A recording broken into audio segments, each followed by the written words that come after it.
And Juan Cotto touching bases from you from the Black History Month Awards 2024. We are uh, Martin Luther King and Holgate Street. I almost wanted to say Rainier Avenue. So awesome to be here today. It feels like old home week, seeing so many good friends and seeing so many people from the Seattle community to celebrate the living ideals of month celebration in accordance with the Reverend Martin Luther King. And it's always an exciting celebration on Rain edition of this. And you're going to see some incredible legends from our community who have impacted our community in so many different ways, from the government perspective, from the legal perspective, and to helping educate our community and the future of our community with our kids. So it's a pleasure to be here. Thank you so much to Rainier Avenue Radio and all of the sponsors, which we will go through today. And as we're just getting set up, we're just going to pull people in for interviews. I've got and Butch is a local musician here in the community, someone who has spent time. And Butch, pleasure. First of all, welcome to what it means to you. Exactly what it says. The history of all of our ancestors and the contributions they've made to the country and to the culture. And promoting it, holding them up. Tell us a little bit about your contributions. I know you are a musician here in the community, and tell us a little bit about you and the contributions you make and what skills and talents whenever I can for whatever cause there is. That's on a positive note. Of course, one of these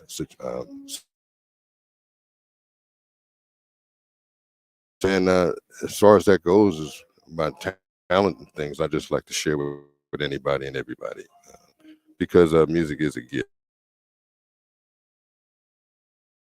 I agree. My mother, who's probably going to be listening today down at an assisted living facility down in Federal Way, but we got her an Amazon Echo.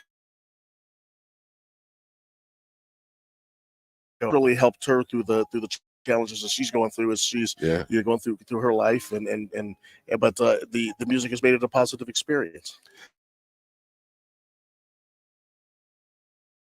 Sure. When you see some of the names up here today, Dwane Chappelle, who has done so much with the Seattle Public Schools, Lembhard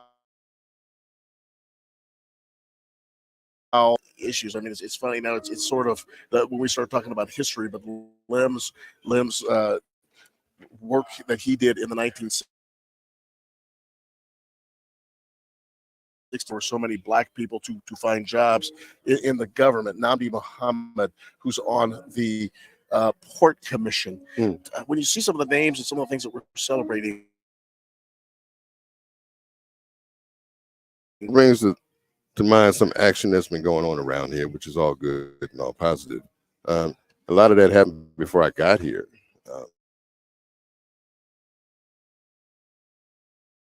But I've seen it, I love to see all kinds of action like that, in the community, because it raises us all up, and what should Black History mean and Black History Month? What should this mean to our children?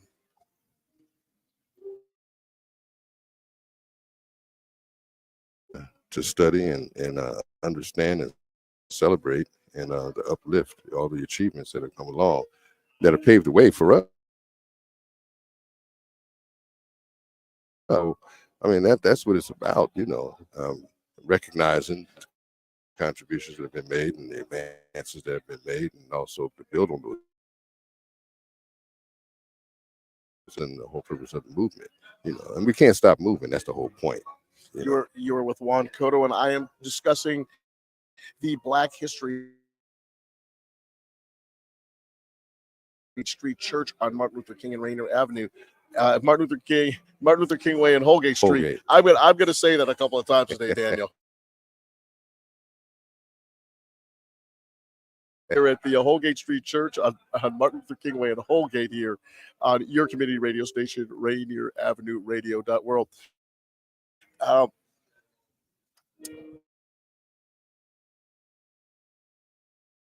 music in Black History Month, and I don't know why, but I remember when my dad got me.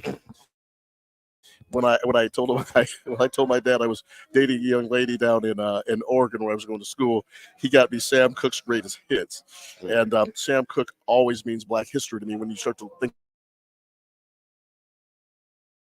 musical perspective, and when you are performing and when you are working, what comes to mind? What music? Sam Cooke is one of them. Donny Hathaway is another. Marvin Gaye is another. Because some of the music that they put out was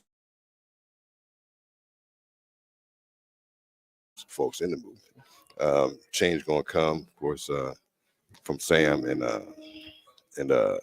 Someday We'll All Be Free from, of course, the classic What's Going On from Marvin and the whole album, which still is, relevant today, and all those songs are really. So, and Curtis Mayfield is another one. I'm in the movement, and his music was very influential on it too. Not to mention the staple singers who were also contributory in it. Philadelphia Records too had their part in it too. So the music of our people is always geared, charged us up. So that kind of inspiration is always, saying something meaningful. See, what immediately for me comes to mind is I would love to see of any artist, past, present. I always say, who are some of the best concerts you saw live? Oh geez, Prince.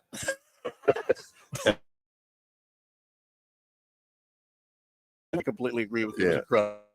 Yeah, Prince is. I got to tell you the story about. I asked my dad. I said I need $18.50 for the ticket, and he said, "You need $18.50." That was a deal back then. Oh my goodness! When I saw Prince, it was something like that. Yeah, but yeah, that was a deal back then. Back in those days, you could see like a dozen people for $10, $15. So do I. Now that I'm paying for my daughter to go to shows, yeah, I miss those days too. Yeah. Oh my God. Yeah. It's some beautiful concerts, man. James Brown, his whole review, Motown and their whole review, and all these different artists. I saw a show once. It was Ambassadors, the Ambassador.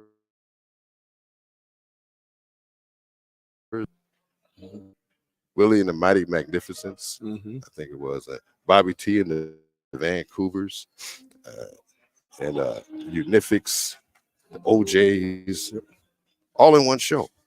All in one show. And you've got a classic voice. Did you ever do? Made for radio. You and me both, my brother. Juan Cotto, ladies and gentlemen, your community radio station. You're used to seeing.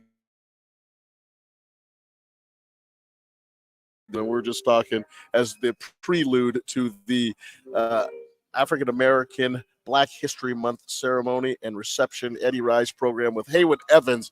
So great to see you here. And so many longtime friends who I haven't seen in a while. It's just been great to connect with people today. And over the next couple of hours, we're going to be here connecting and tours at the Black History Month Call to Conscience Museum. And if you get a chance to get down there, please. I think this is the last week we are doing this p.m. and he will be down there showing off some tremendous displays. I don't know if you've been down there to see the museum that Tony B has put together, but Black history here in Seattle? Just a couple blocks away. He's down on Rainier Avenue, just 4916 Rainier Avenue. We'll get you. Tell us, where did you come? You said you came to Seattle in 1975. Where'd you come from? Philadelphia. Came from Philadelphia. Philadelphia, PA. Yeah. The Sonics. You were from Love the Sonics. Yeah, I miss the Sonics. Man, I miss the Richardson on that Philadelphia 76. Oh, yeah. Oh, I was rooting for that team. Yeah. When Mo Malone got there, I was rooting for him. I think a lot of the country was. Yeah. Are you going to perform today? Yes, I am. But I want to acknowledge, too, that Chandler Williams, gentleman, young man performing right now. Is development director, watched him grow up, and he's turned into an outstanding musician, and we're so proud of him. Yes, and 2 decades later, from when we were in the same building together every single day. What types of music are you going to play for us? Something close to what he's doing right now, maybe a little bit more mellow. Well, we are excited to have you here today. Well, thanks for having me. Thank you so much for stopping by and saying hello. We appreciate it. This is Butch Harrison, and you will hear him in the background. We will certainly be having a wonderful, how would you say, a nice serenade from Butch as he's going to be helping us usher in the recipients of the awards and really just ushering in the legacy of Black history here in Seattle and really Black of newradio.org. Thank you. Juan Cotto here. I'm with obviously my good friend Daniel Bellis and I. This is a program that has been put together. Eddie Rye, who I don't think they need any explanation in terms of who they are. 2 longtime Seattle community activists, raised their families here. So Jeff Haywood, his young son, is down. He's actually running a pressure washing business and received several contracts that his wife, who I've known so long, Michelle, 11 child. So that's such an exciting thing. As their family is starting to expand and really play upon all of the things that they've done here in the community and into this beautiful church, and the renovation of the Holgate Street Church is just phenomenal. I haven't been here in quite some time, but to come in here and see how bright and how beautiful some of the renovation that they did here a couple of years ago, it looks fantastic, and it's full of life. And on this, we'll be here from the start of this, and I believe the awards ceremony will go on starting at 3:30. We will bring all of the highlights toward east today. Dwane Chappelle to come over. He's standing ready for us. He's talking to Chris Bailey, whose mother, Mona Bailey, obviously was an education leader. We will have the awards, and a number of them. A number of the recipients today. We have Howell being recognized. We have Clarence Gunn, who has been so active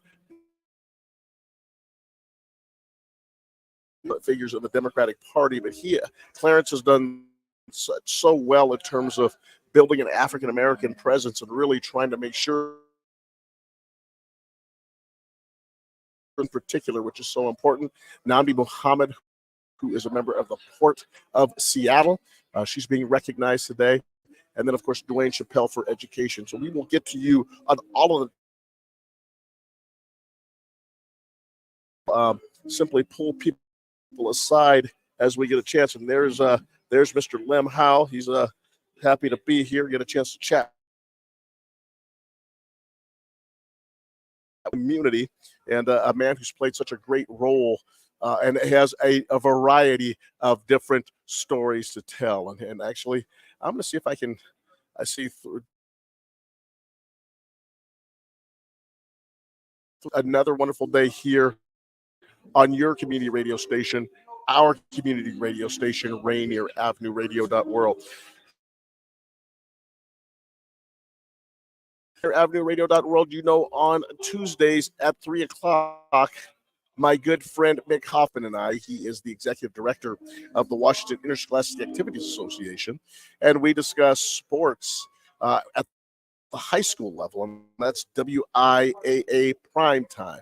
And we don't sit down and talk about the winners and losers and sports from a professional standpoint.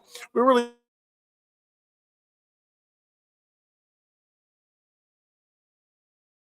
to utilize sports.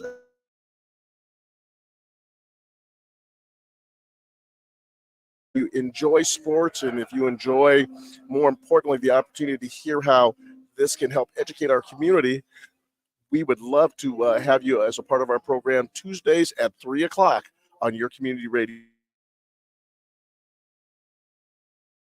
I get an email from every single week, and he is being recognized for all he does. And I'm so excited to have him here, and much deserved about you. As you were standing there, I was going to try to get a hold of you. Clarence Gunn, I don't know of anyone who has done a better job of working to build. It's one thing to say we're a part of a party, but you have really done a fantastic job of making sure that the African-American voice is heard in the Democratic Party. You're able to pull people together. You have regular meetings. You make sure that that it's just not a presence, but that the people in the community who have input make sure that their input is heard. It seems to me that you have worked so hard to take this to another level. Tell us why this is important in a party that we've supported. I mean, I was born a Democrat with my parents and my family, but it's one thing to say I'm a Democrat, but it's another one to really have your voice heard and make impact. And you've done that like no other. Well, thank you, Juan. I appreciate it. And congrats to you, because you're just doing all kinds of things. You run for city council and some other stuff. I was checking up with you. Clarence, there's nothing better than a 10-day campaign. I'm not going to lie. There's nothing better than a 10-day campaign. Yeah, I'm always watching and seeing what's happening going on, because you're always up to something, which is good. But no, thanks for the opportunity to say a few words. What DDI, Democrats for Diversity and Inclusion. Back in 2016, was working a campaign with Representative Weinberry, and as we would go to the different legislative district meetings, we would see maybe 5 people, maybe 10 people of color, whether it was Hispanic, Asian, Native American, etc., in those rooms of 50 and 60 people, and our issues were not being presented and say, hey, here's a chance for you to come in and make sure that people know what your issues and concerns are. So we recruited, almost got elected, appointed to those positions, precinct committee officers, so they walk their neighborhoods at election time to let people know who's monthly meetings, and they talk about whatever the issues they're hearing about in their communities. They participate in any kind of voting and whatnot that happens at the legislative district meetings, and make sure that people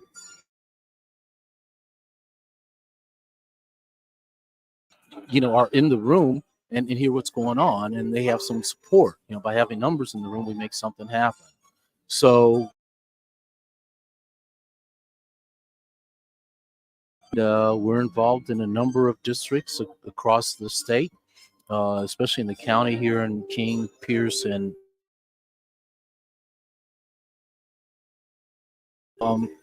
just trying to get more people involved and engaged and making stuff happen. I was recently elected, last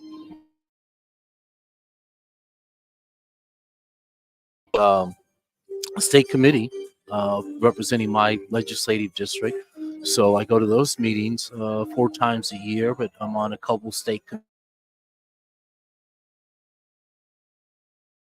one, and another one was dealing with internal operations and modernization and stuff like that inside the party.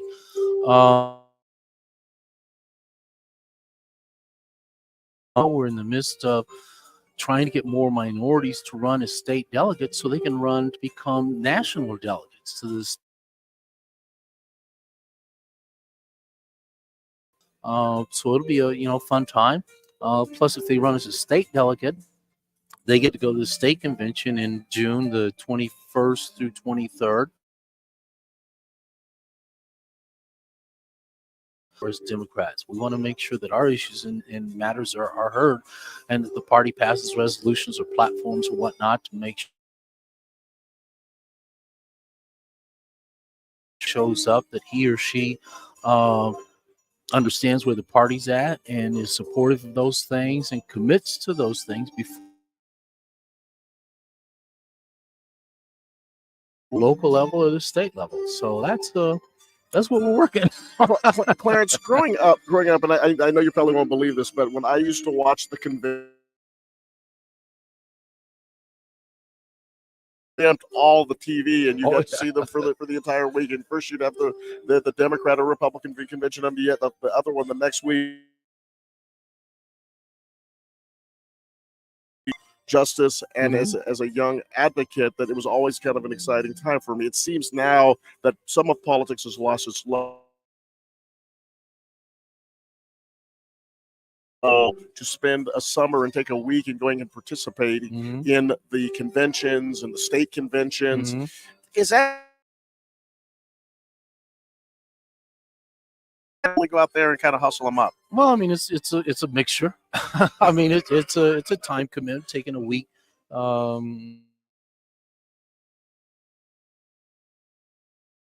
to that, so you go as a delegate from the state of Washington, and you come together as with a that you want to present to the national. So that takes some time. Those local meetings, state meetings, and then going to the national. And so some people unfortunately are not able to do that and can't participate to that level, but of a burden. As a matter of fact, the state convention is going to be in Bellevue, like I said, a day or two plus or minus. But so it's not going to be a big burden for folks in this area.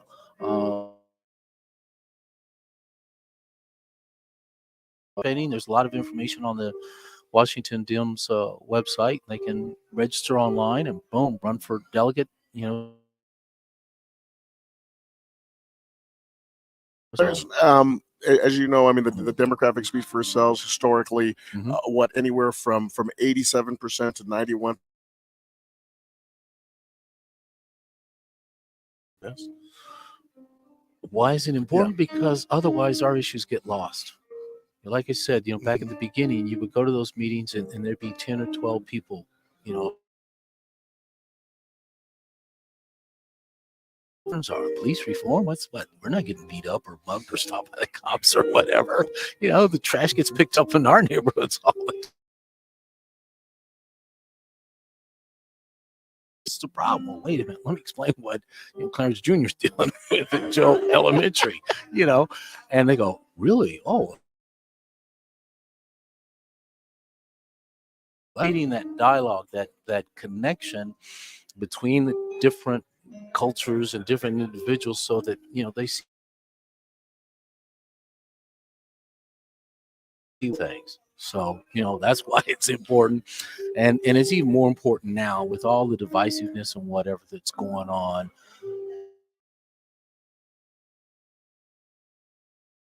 If they're not doing anything, they only do stuff if you're there. If somebody's getting a little pressure put on them, then they pucker up. Not just being at a meeting is not just voting for, Sam Brown, your candidate X on election day. It's also about following up with candidates to make sure they stick to their commitment, whatever they agreed to at the beginning, and throughout their term in office. You got to meet with them.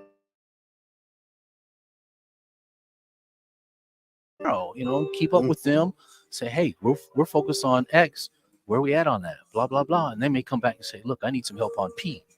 Really? What's P? And then we start working and figuring out how. It's a two-way thing. You as a legislator, or city council, county council, fire district, hospital, whatever.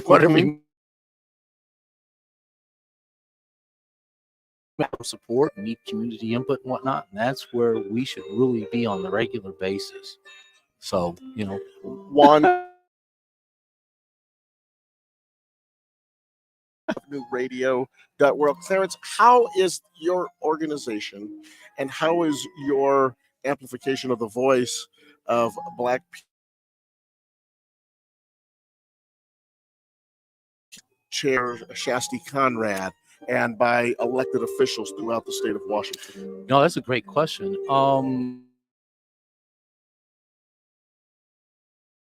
County Democrats chair before she moved up to the state, right?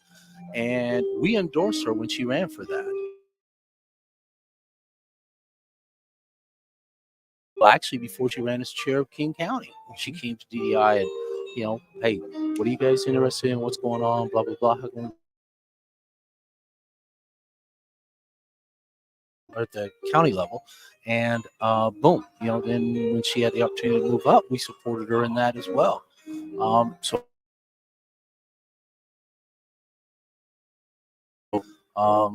Carrie Barnes, the current chair of the King County Dems, has come to DDI meetings. I think she's been to maybe 2. Keep her coming back.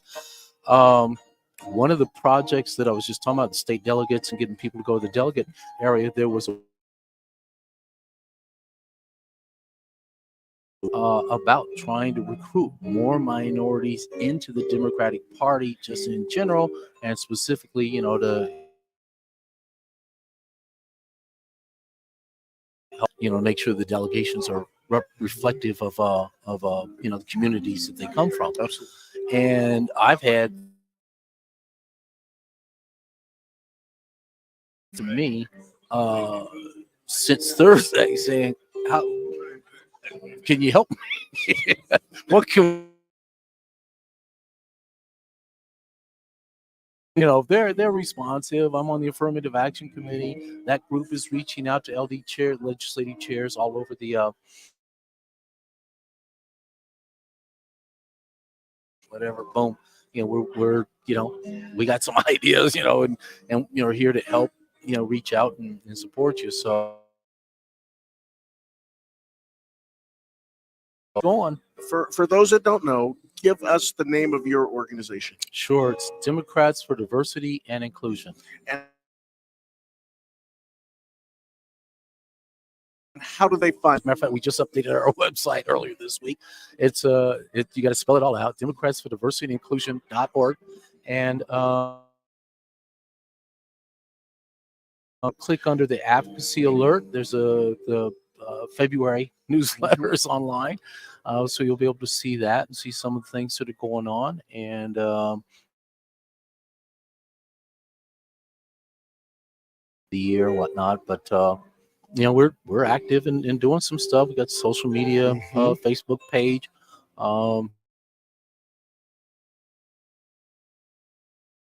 Nights, the second or third Monday night of the month? The first Monday of the month. Night. There we go. The first Monday night. First Monday of the month. That way people can come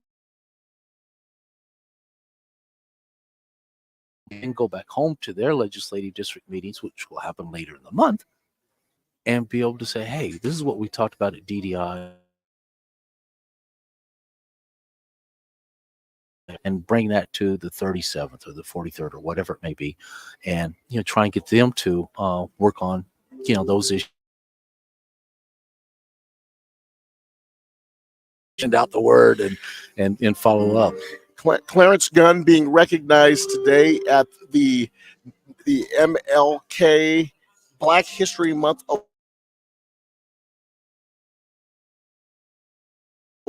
Mr. Haywood Evans putting this program together at the Holgate Street Church here at the corner of Holgate and Martin Luther King Way. And this gentleman dropping your ballot in the box, which you need to do. Definitely vote. Mm-hmm. And there's one thing to just say, hey, I'm a Democrat, and walk around and watch the has gotten more Black voices involved and made sure that the voices that are speaking are amplified. So all of our thoughts are on the platform and the ability to participate. So, Clarence, thank you so much. The recognition. We got to figure out how to do a little bit more. I'm sure you have ways. Okay, well, I will, and we'll catch up with you and get back on. Thank you so much. It's time for your news. There you go. Yes. On Rainier Avenue Radio World, ladies and gentlemen. How much fun do we have on this? Your community radio station. A guy so thank you so much. A man who needs no introduction.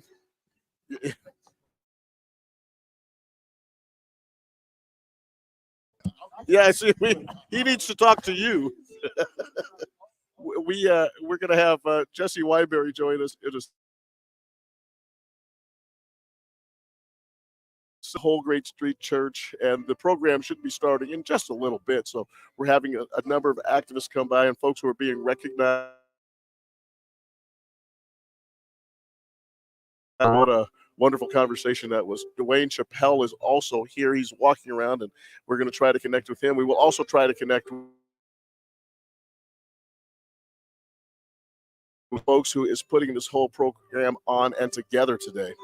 The contributions that you make to Rainier Avenue Radio help us put on programs like this. So please smash that donate. If you also have some time on your hands and you're looking for something to do for Black History Month, please go down to the Columbia City Theater at 4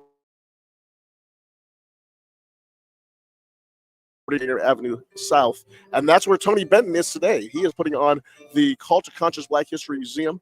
It is a wonderful program, and it is an opportunity to learn more about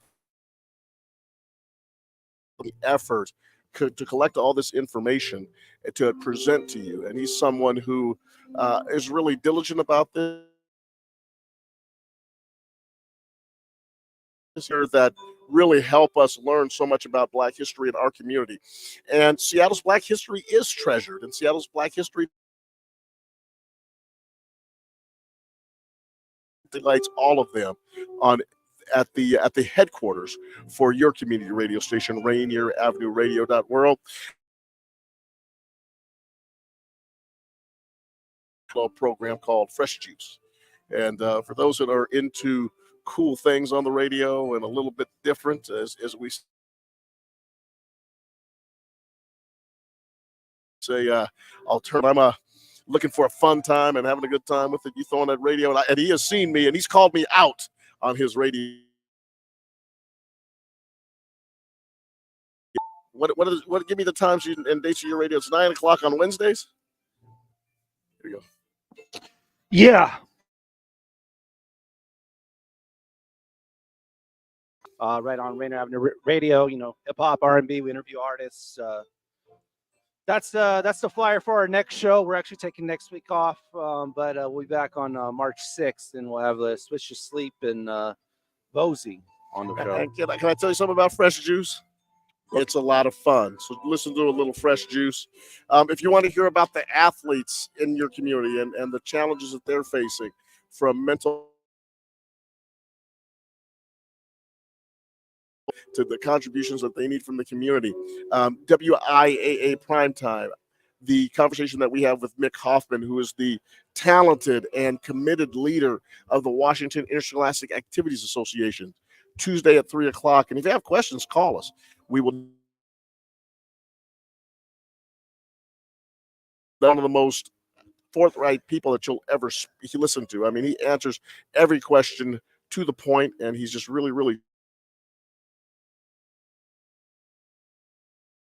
He comes and he's live with us every Tuesday, and it has been such a pleasure to work with him on this program, and I think it's such a good program. and certainly the other social media channels. So here we are on this beautiful Saturday. This is February history in the Seattle community. There's Jesse Weinberry, about 15 feet up, talking to Clarence Gunn. Is here. Lem Howell has made it. He's sitting up at the front of the church, patiently waiting for the program to start. And as we're coming up on 3:30, I mean, we might even be a little bit past it. They're just waiting for the audience to develop, and they'll go ahead and start the program. Rainier Avenue Radio that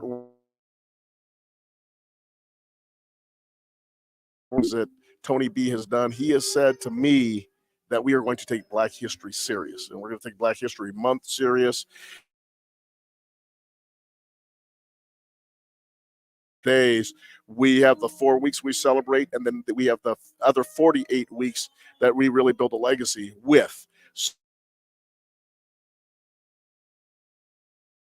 This is just the highlight of a 52-month year that Rainier Avenue Radio represents, and he has continued to do this now for the last 6 years.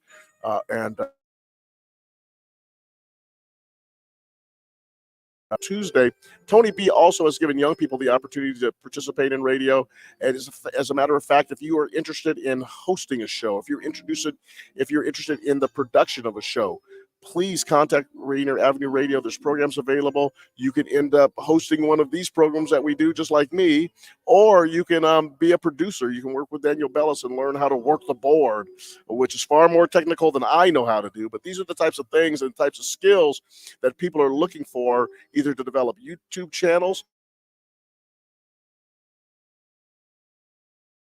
radio stations here in the community. If you had that dream, or if you've had that interest and that desire to do some things like that, Rainier Avenue Radio could be an opportunity for you to do that. So please contact us and learn more about it. In the background of the Holgate Street Church, you hear Butch Harrison, who we spoke with earlier, and he's really filled this room up with music. And I think that Eddie Rye, if I'm not mistaken, is about to begin.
Welcome. Thank you again for being here.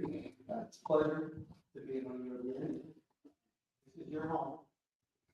You go to church, or if you claim to be what you're at home.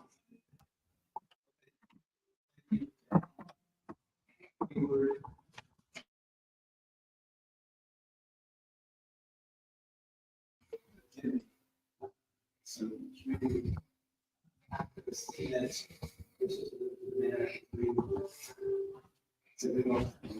appreciate it. Want to put in a word? My wife is here. She's going to be the after the published. Great program. Great work for elders. Mental health. Okay, so make sure you stop by the table. Now I can go home in peace after that announcement. Let's pray.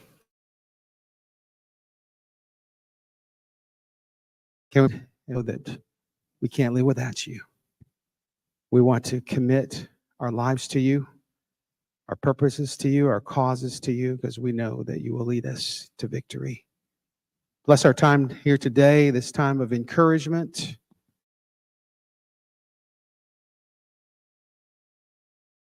and uplifting and share. Thank you, Minister Jimmy Hurd. Lanisha de Bartleben, Reverend Lanisha de Bartleben, assistant pastor at New Hope Missionary Baptist Church and the pastor.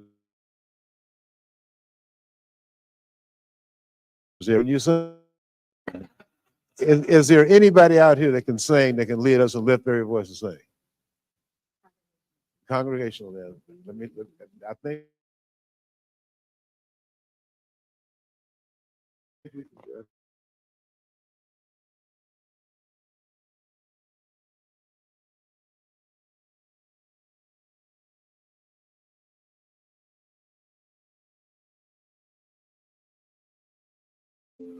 Channel leaders. He can sing.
Thank you, Chandler Williams. We appreciate that.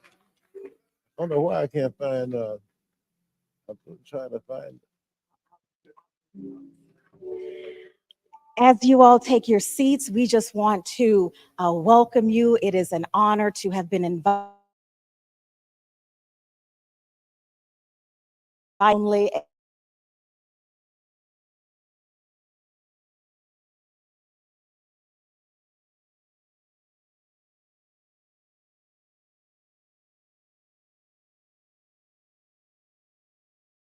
Stand in unity, we need to do so right now.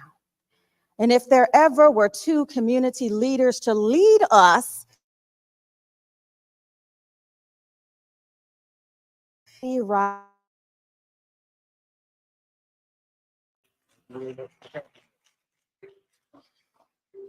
And so we thank them as they once again bring us together and convene us as a community.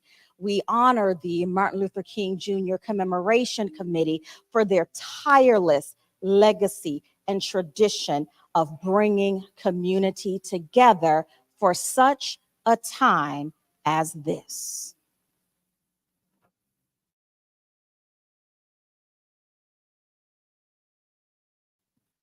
And we're going to go and our speaker, our singer to come. Why don't you go ahead and have Reverend Jeffrey come forward right now? He has some words for us, so I'd like to have you do the formal introduction. Thank you so much, Eddie. Well, you know, there are some people who do so much for so many others that you ought to already know who they are.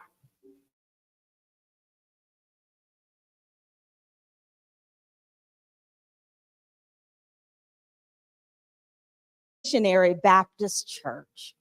You ought to already know that he was theologically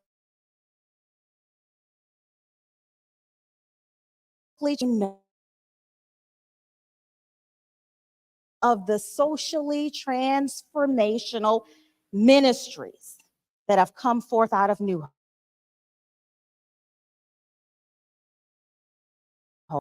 which distributes free produce to community so that we can live long, healthy, vibrant,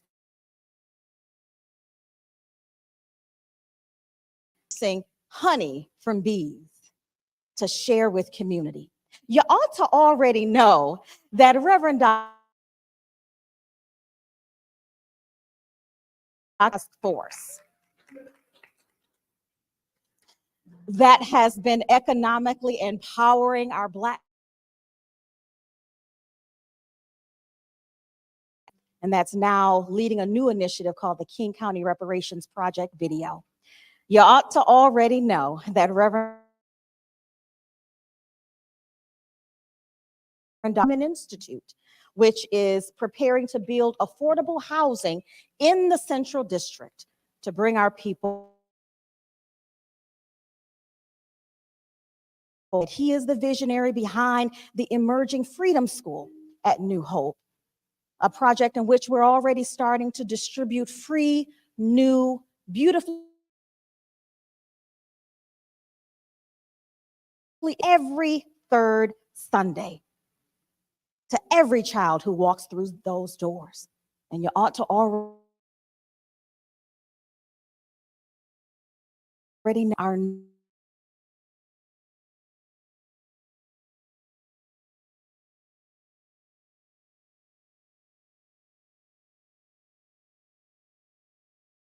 the voice for the voiceless, for those who have been marginalized far too long and far too often.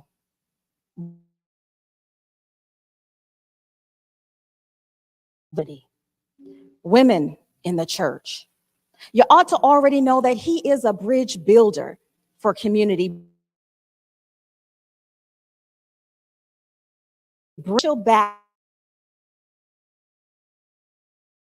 be empowered together. This is the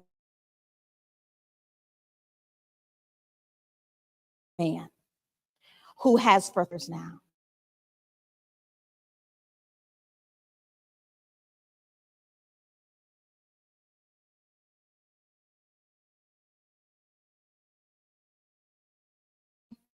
Makes us, all of us, feel seen, heard, valued, and appreciated for who we are.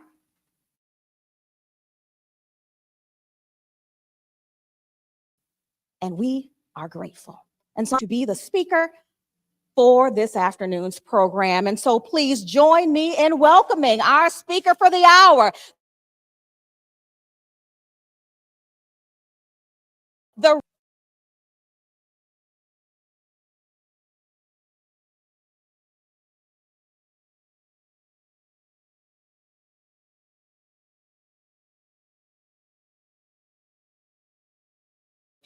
church. Hopefully she'll follow me. I'm hoping, I'm praying. And to Eddie, who is here.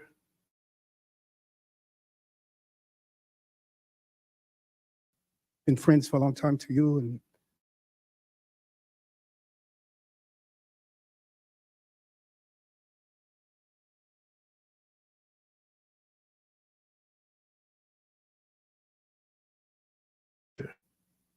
oh, y'all, did y'all get that? Oh, y'all got that. So if it don't happen, you know it wasn't my desire.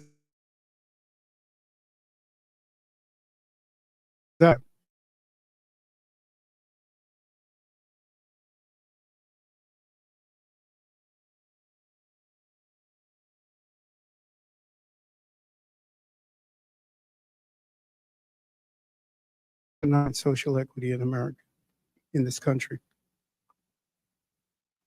On the one hand, we continue to be assaulted by those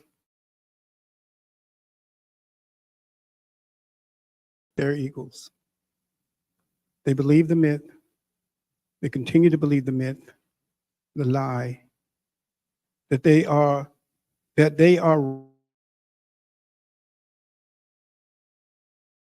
race.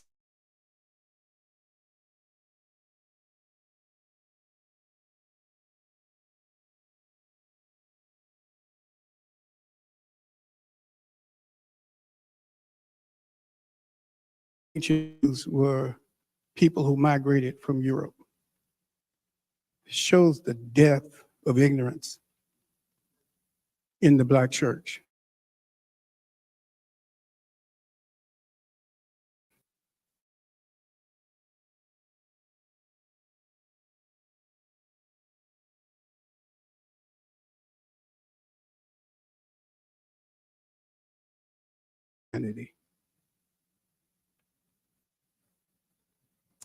We have these people still in existence.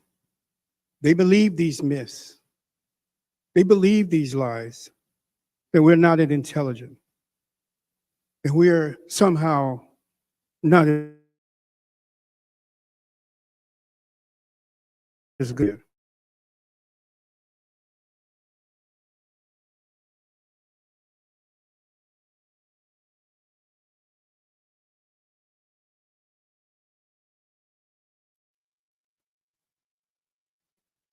They believe. Then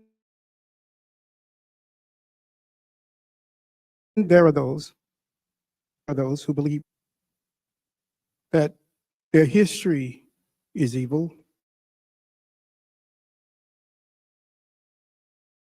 entrenched nature of their racist systems, the entrenched nature of their political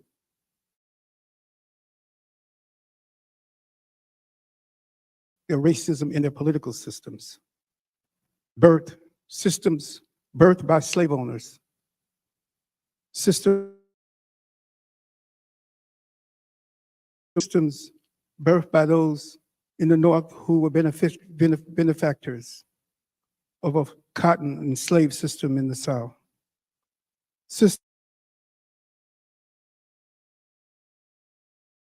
Systems steeped in white privilege.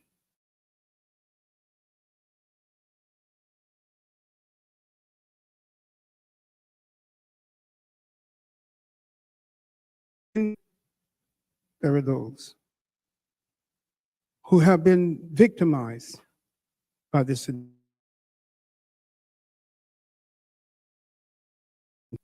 who have integrated themselves into these systems.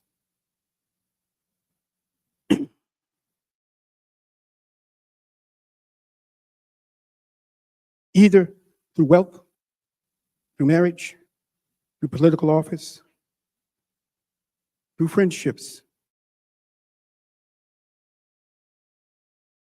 personification of what W.E. Du Bois called the talented 10.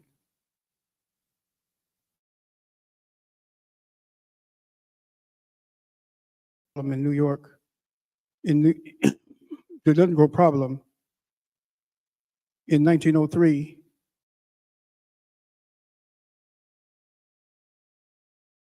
like all races, is going to be saved by its exceptional men. He said men, I'm going to say, and women. Because, you know,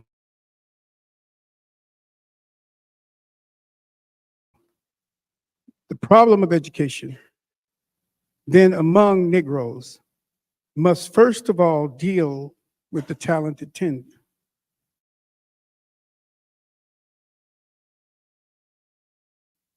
It is the problem of developing the best of this, that they may guide the masses away from contamination and death of the worst.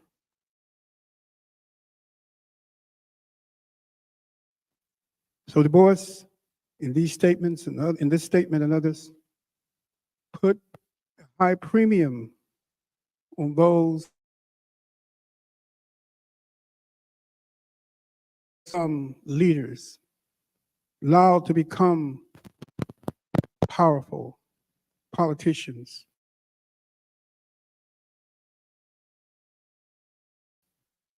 They would free white people of their white privilege, and they would bring their and create a system of equity. Today, we're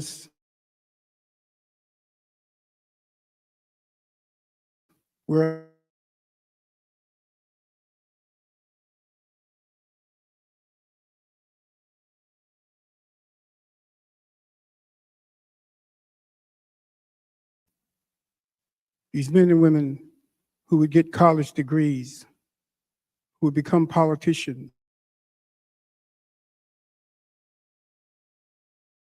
business leaders, who would reach back and bring the masses up with them.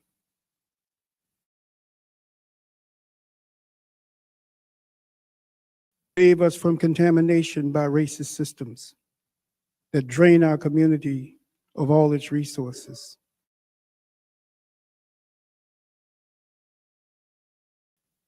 Where are the replacement systems that they put in place to liberate their own people?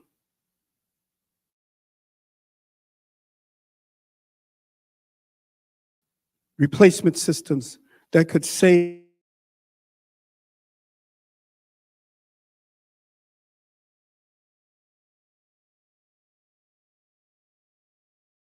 strip mining of our talents, strip mining of our resources.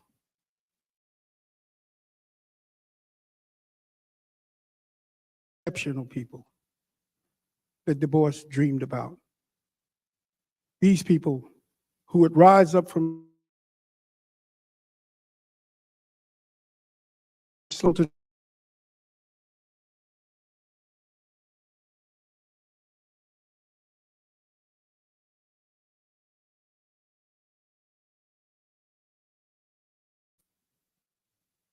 today, there are 62 Black congressmen.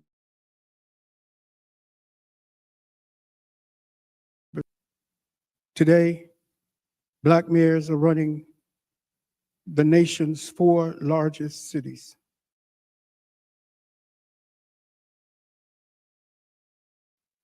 And still, the Black economic humanity, Black economic parity, Black economic equality still persists. And many of these mayors will tell you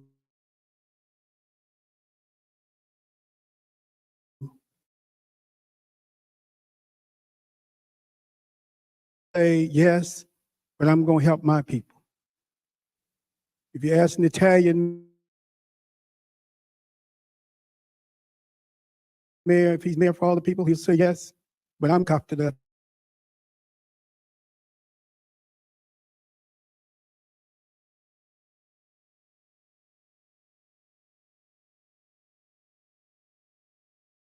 Average community capacity to create economic and social structures that will serve to lift the Black community economically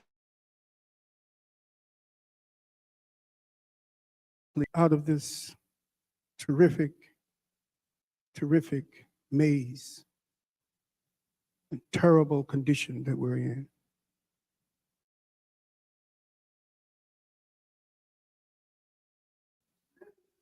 It's been 400 years. If they wanted to help you, they would have helped you by now.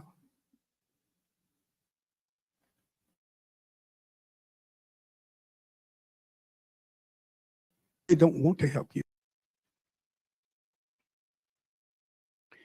Structures that serve to lift, we have to create structures to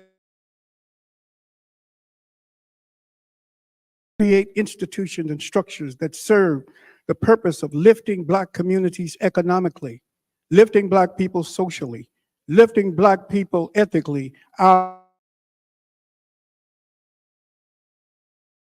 structures, their structures don't work for us. We have to create alternative structures, substructures, economic structures that will work for our community and be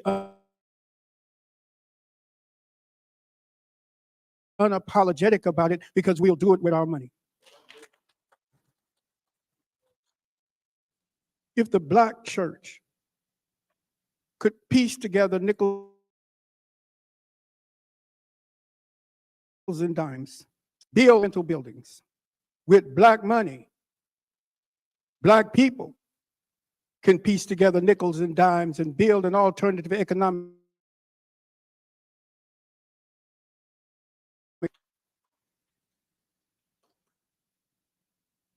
it has, the black church has,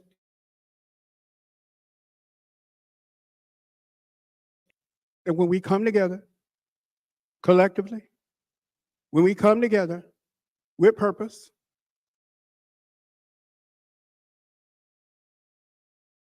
we can do anything. We can build anything. We can transform anything. We can survive. Of white control money.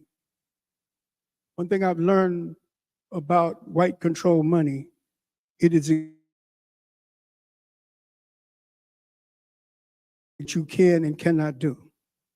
Their intention is to limit both your capacity and your ability to help your people.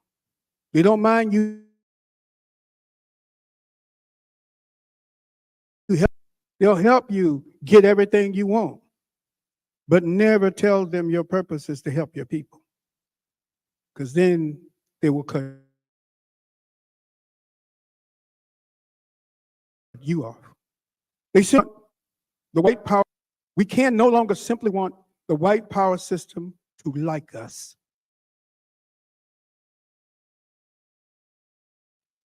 We can't be liking us. We can't be driven by them saying you're okay.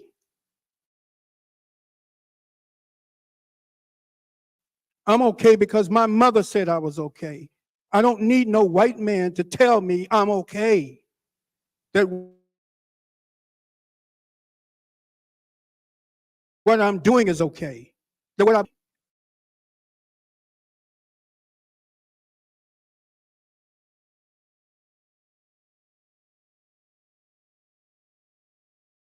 not pose a threat to us, and if we don't do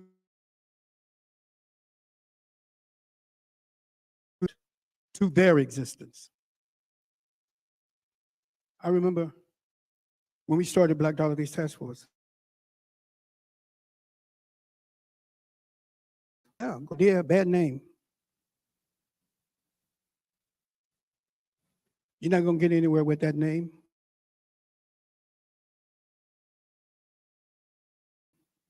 I said, well, I did get somewhere. I'm in my office. If I don't get no further than the door, I'm somewhere. Who defines where somewhere is? The white man don't define where somewhere is. You don't define where somewhere is.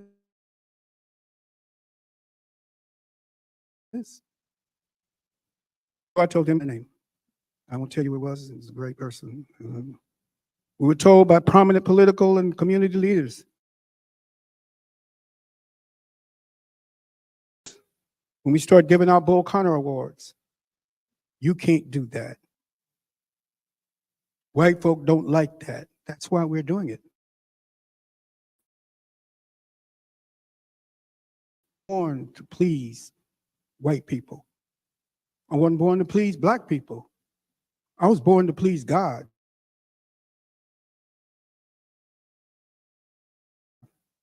I was born to do the will which is in heaven. He is not black nor white. He is a spirit. They that worship him must worship him in spirit and in truth. I was not born to be liked by anybody. No. I've been lied on, cheated, talked about, mistreated, buked, scorned, talked about, Sugar Boy, and up, down, level to the ground, but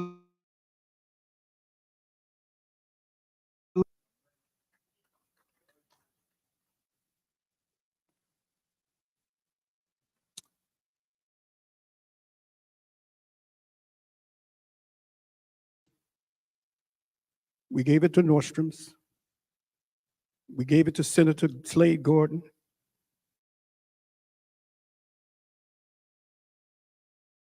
Going to protest us giving of planes to South Africa.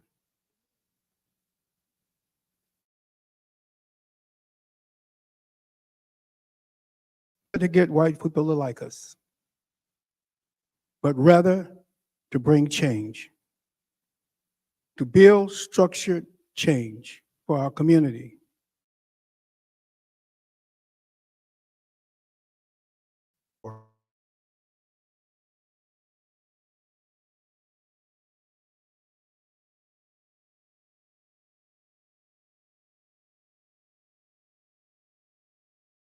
to that effort,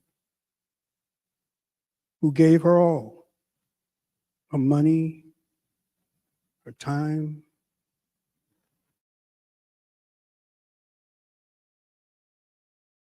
tears to my eyes. Think about that level of commitment to her community. She didn't hold any office. She didn't have any degree.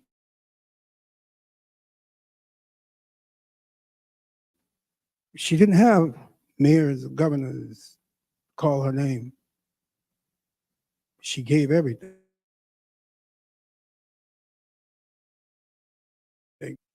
And we miss her. We have presently developed a youth farm, Rainbow Youth Farm, with over 30 youth. We're building on that.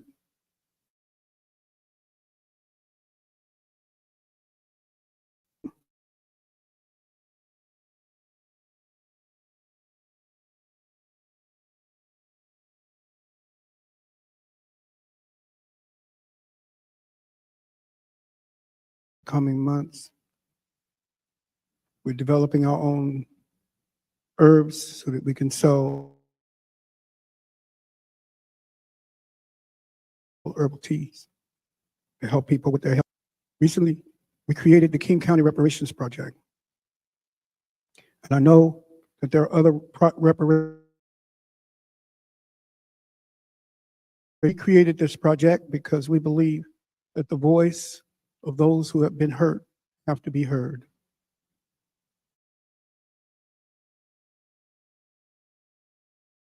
We can. We're putting them on video in partnership with Cascadia.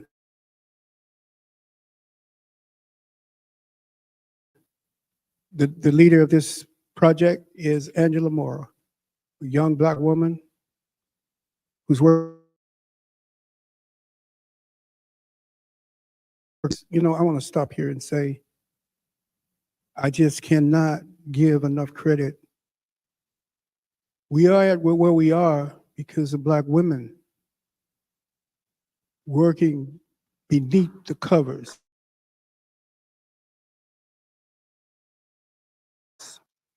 Doing the hard work. Men want the glory. Women do the work. They put the work in. And we've got to change that dynamic.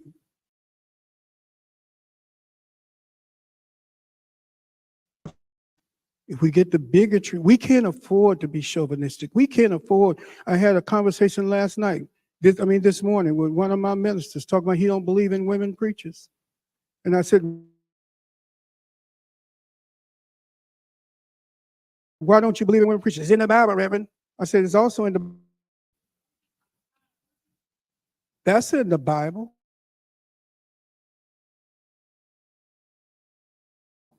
You believe everything in the Bible? Get on your knees.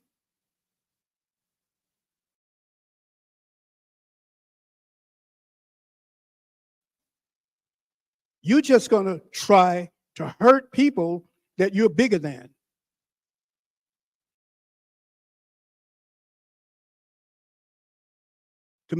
It's not about the Bible. It's about our egos and our pride. So we're trying to be. Am I taking too long? I'm almost through.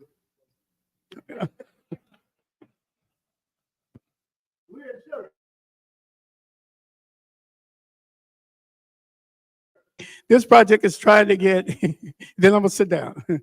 This project is trying to get as many people throughout King County who will give their testimonies. And we gave a premiere last night. It is a promotional piece. It's only 30 to 40 minutes long. The project, when it's completed,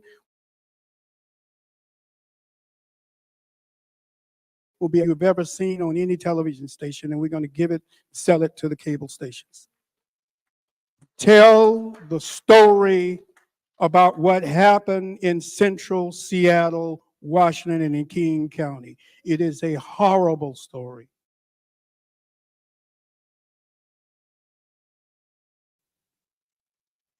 First pillar is redlining. The second pillar is institutional. Second pillar is institutional, racialized, eminent domain.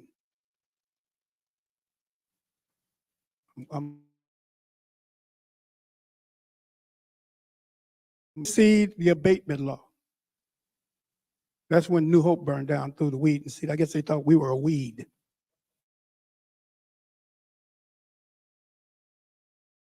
Sit down. I can understand calling the first fire an accident, but then calling the second fire arson and never finding who said it.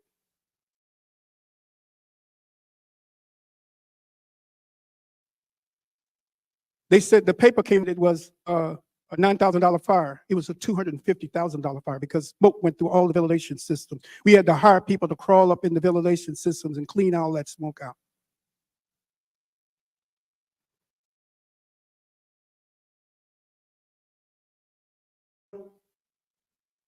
Sustaining the untrackable reality of in America is predatory lending, highlighted by the subprime lending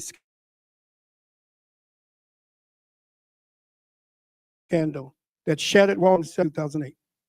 Predatory lending is still exposed by the check marks where you can get a check cashed and get money.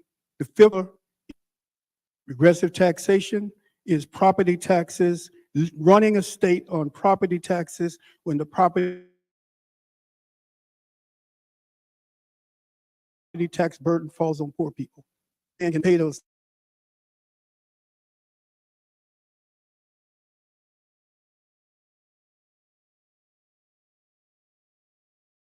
Poor people live and how they live.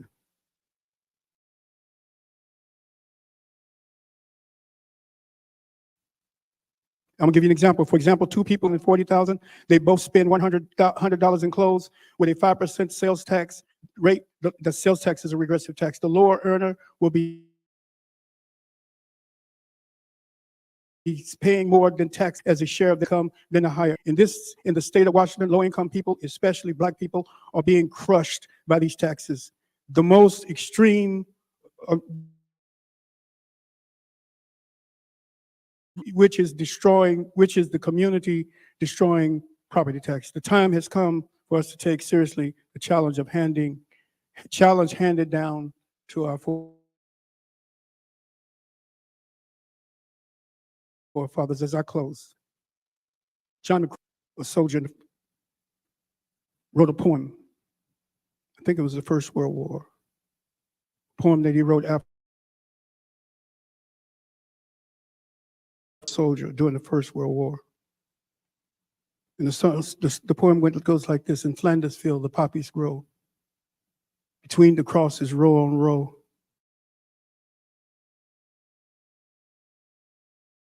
Eyes, scarce heard beneath the gun below. We are the dead. We are Malcolm. We're Martin. We are the dead.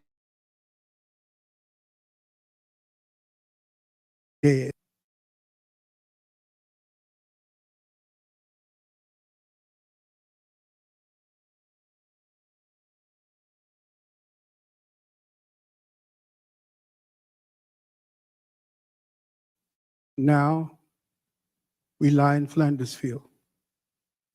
Take up our quarrel with the foe. Take up our quarrel with the foe.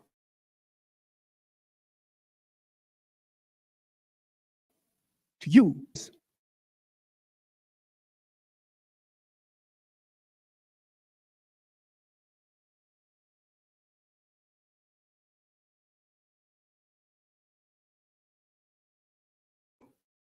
In Flanders field.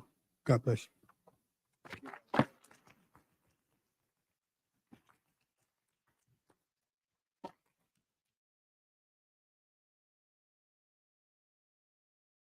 In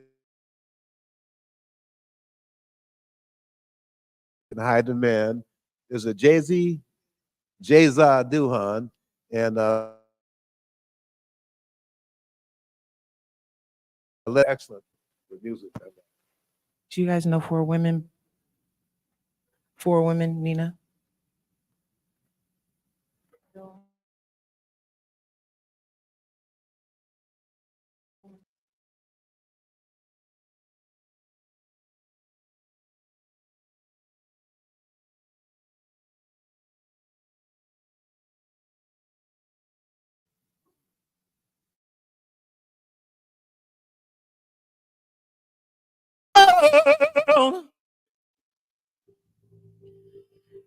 This is a man's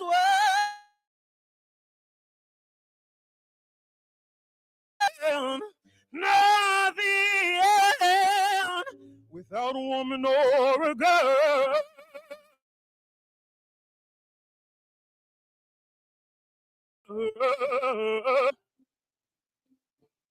Man made the call to man made the train to carry the heavy load.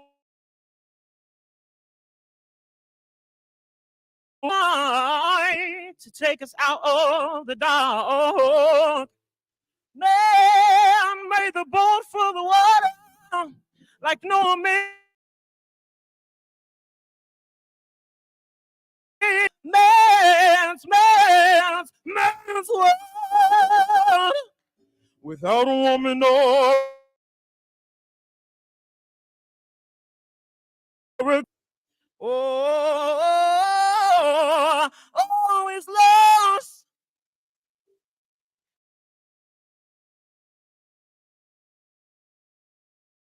Always lost in his own bitterness.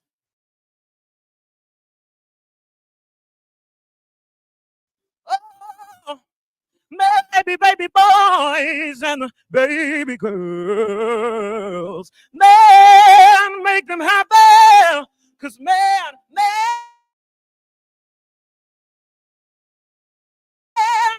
them tough.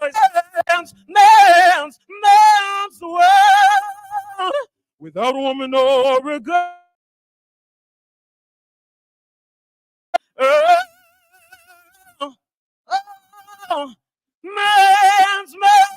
Man's world without a woman or a girl.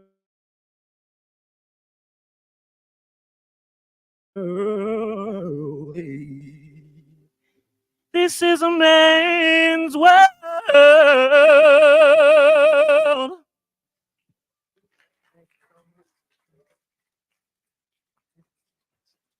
You sure were worth waiting on, I tell you that. Okay, Lynette.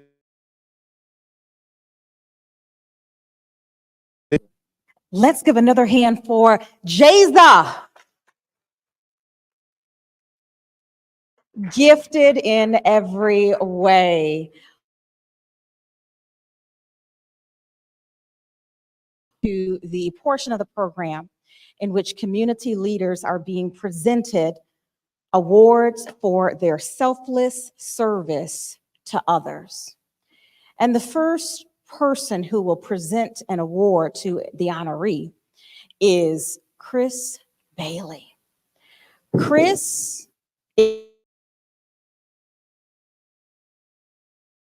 is an advocate for young people, to youth that his beloved mother, Mona Bailey, established.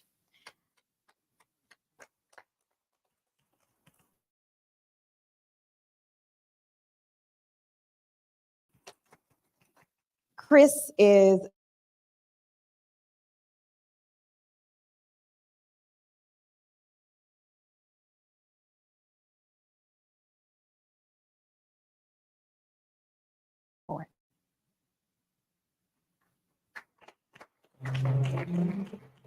yes. Good afternoon. My family is honored that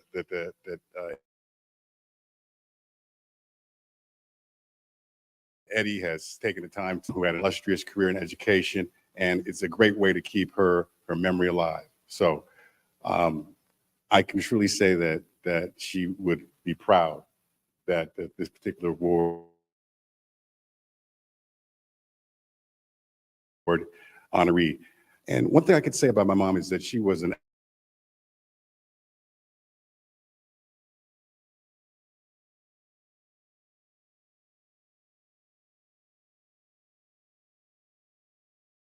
have a simple call to action, which was, and if you can repeat it if you know it, but it's if not you, who? If not now, when? And that's a power that it's the honoree for this particular award, Dr. Dwane Chappelle, definitely characterizes that particular characteristic. So please welcome him to the stage.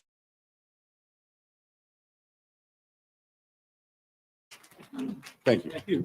Thank you.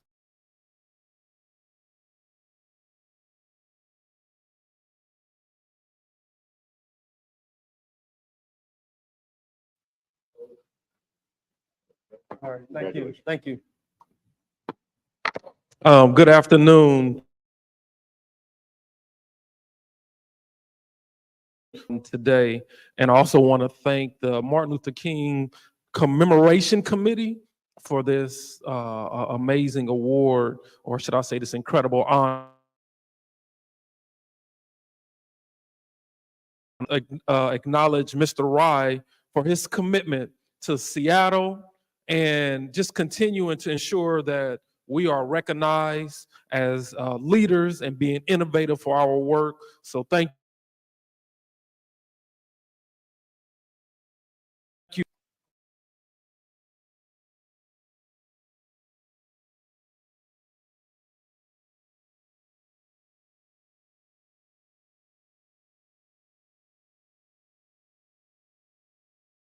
You know, just to be humble, it's really just, it's humbling that I'm honored that Chris was able to give me this award on behalf of his mother, Miss Bailey. That is very humbling.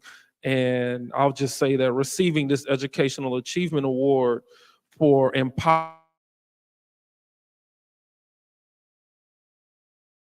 preschool access and ensuring, I know, are a couple of his mother's values and goals. And as a husband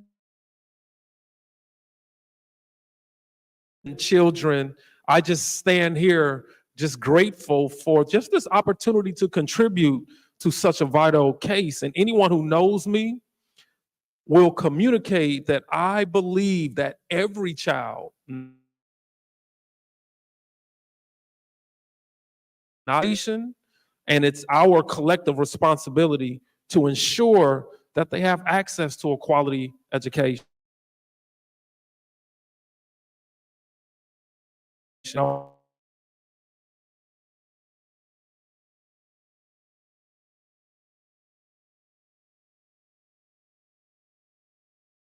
At the and they touch mine as well. But this award is an honor and a testament to the power of not just vacation of educators and families that are here in our community. So together, I know that we will continue to create a brighter future.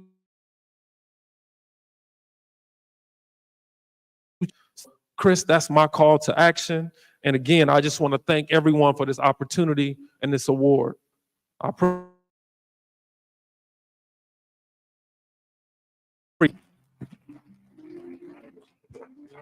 thank you very much. Thank you, congratulations.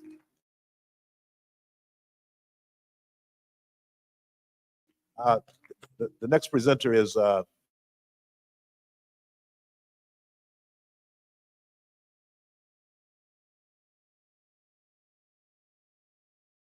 from last year.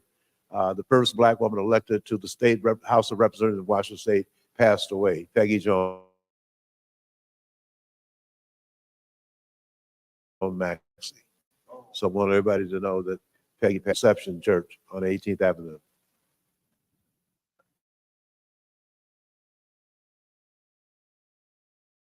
Representative Weinberry. Thank you. Where's Hayward? Please, without these two, we're not here today. I've who I know extremely well. One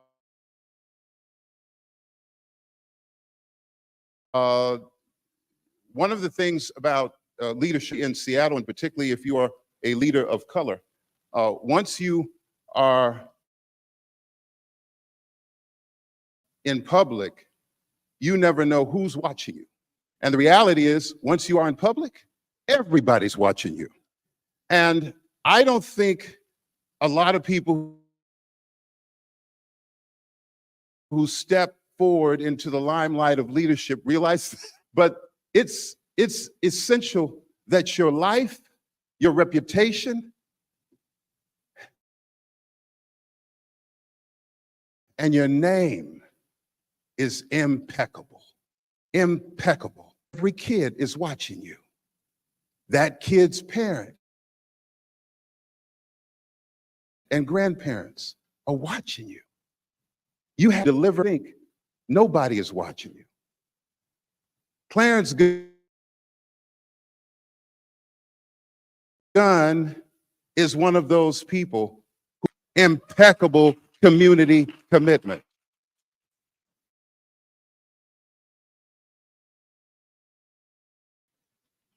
Coming out of San Antonio, Texas, here.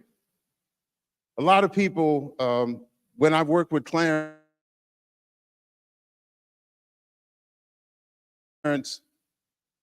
they say, at least Clarence is nice. I mean, do I get some amen off of Clarence? He's one of the nicest. Give it up for Clarence. I mean, no matter what happens, Clarence is above it all. He epitomizes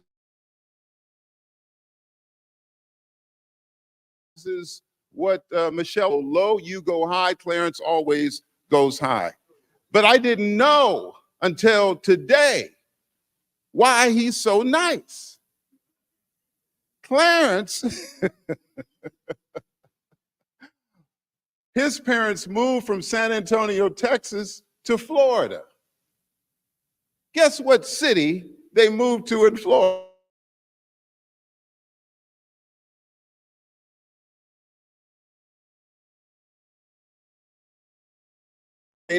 From Niceville High School. Niceville. Now we know why he's not only impeccable, but he's the nicest guy you ever want to work with. He cannot accept this award without giving credit to his parents. His father, James, was a chief master sergeant in the Air Force. So I know that was probably a reason you had to be nice. But the other reason is because of his mother, Bernice, who Clarence and his brother and sister took care of for 93 years, or for, they're part of the 93 years, and she just passed away last year. And I have had the pleasure of talking to her a couple of times on the phone when we were running any number of campaigns together. And I think it's such a blessing for him to receive an award like this. No smile. Right.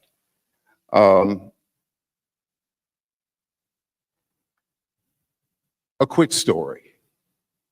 I'm not going to embarrass you. I'll probably embarrass myself on this. To prove that everybody,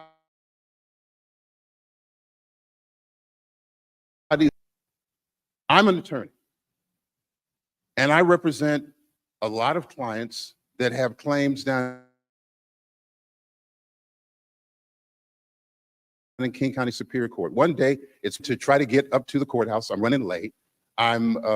This will become important in a second. I'm dressed in, I think, a $700 suit, a $1,200 coat, and my briefcase alone, I think, was about $300. So you add it up, I was coming into the courthouse with about $2,000 worth of clothes on, and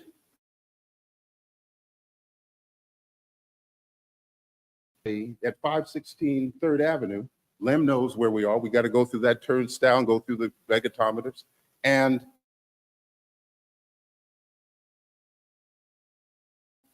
I turn around, and it's a brother, homeless, and he's sitting on a milk crate. And I'm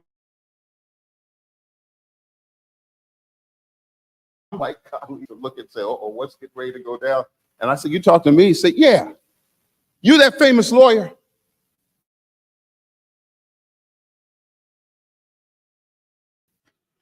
And I turned around and left him back there. I figured, okay, I'm done with that. Let me get in here. God, I got to get upstairs. And next thing I know, he's risen, walked over and tapped me on the shoulder. He gave it to me, and I don't want to offend the church. He said, nigga, I know. Ain't you something Jewish, Weinberg or something? I said, oh, yeah. I said, but have we met? No. Somebody, and so he said, what you doing? I said, I'm gonna take care of you. He said, no, I need to put a bug in your ear. And I said, what? And he said,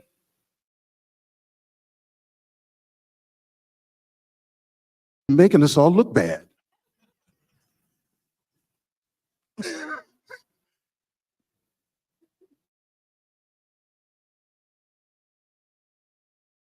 Okay, so you got to be impeccable. Might look down, my shoes were on time. And I bent down to tie him, and I looked back, and he was giving me a thumbs up. I was embarrassed. Impeccable, but Clarence has shown me you also got to be nice. And that's why it gives me a great pleasure to present this award on this night to Clarence Gunn from the Martin Luther King Community Committee of Celebration.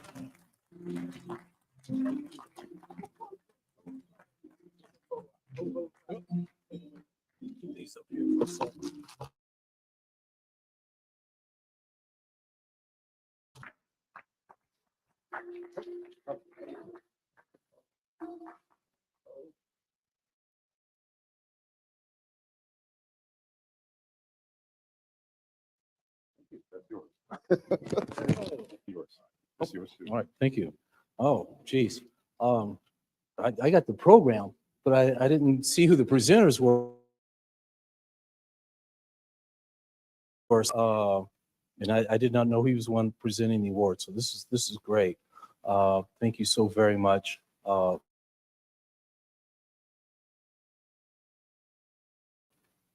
Oops, just one sec. Here you go. Oh, there you go. I knew I was going to drop it. Yeah, no, it's not. It is my speech, but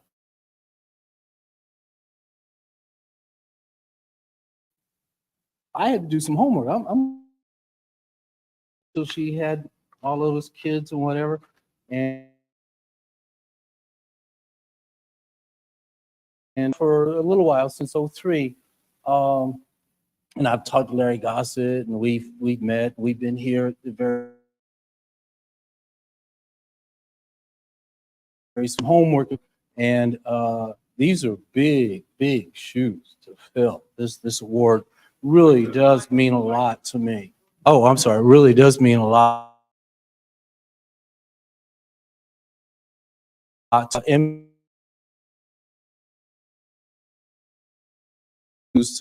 fill the recognition. Thank you, Jesse, for making the introduction. There are many other stories I'm sure he has, but we'll start with those. Thank you for everyone for attending this evening. I know there are a lot of other things that are going on. It's Black History Month. And a couple of my friends said they were at other events today and they escaped early to get here. And I know a couple others said they couldn't because they couldn't escape where they were, but I do appreciate it. I know you guys are probably wondering what's going on. I brought some flowers to honor and recognize my wife. She's been with me for 40 years.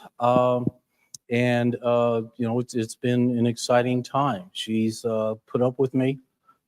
She's let me come and do this work. We've missed meetings and appointments and birthdays and just all kinds of events, late nights and dinners and all of those kinds of things. So I wanted to recognize her and let her know how much I love and appreciate her support, to allow me to do this, not only being out and missing meetings and dinners and whatever, but for taking calls, for working on the computer until late at night or early in the mornings, etc. I just did want to recognize her.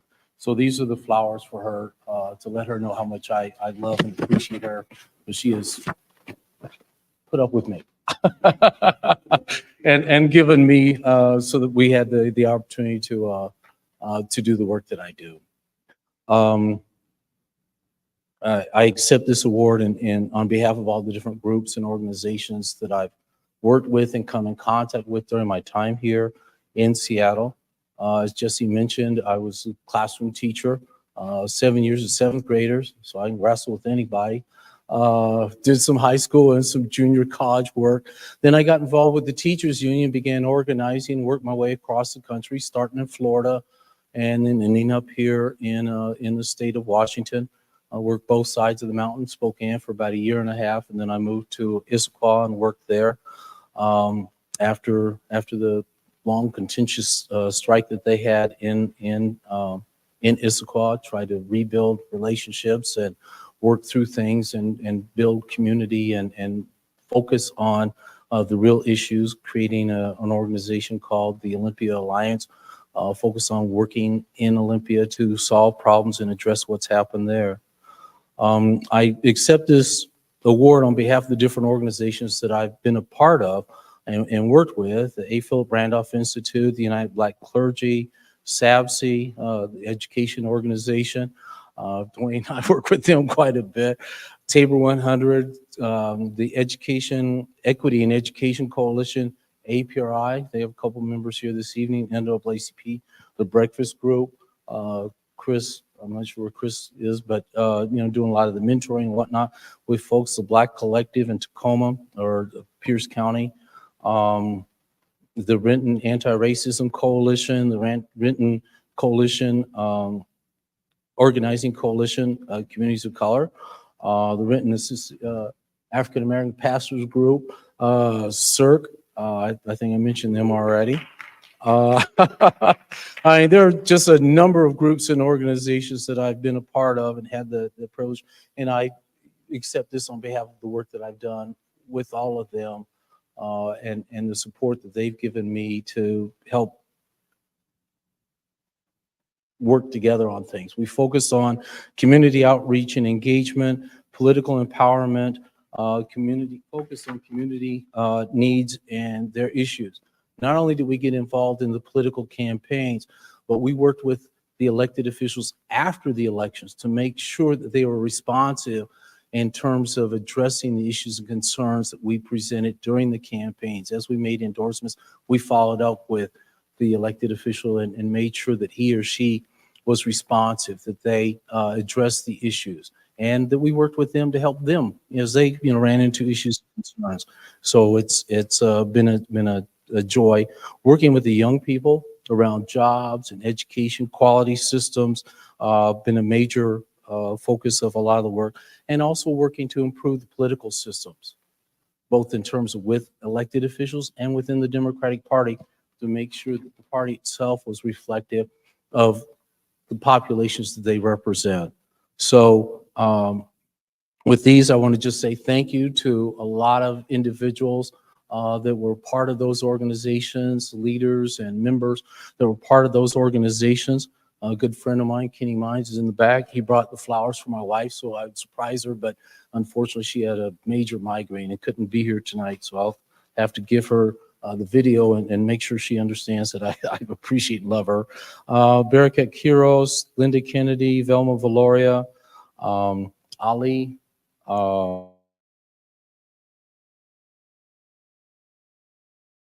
Azim Underwood, Dr. Lopes, Ina Howell,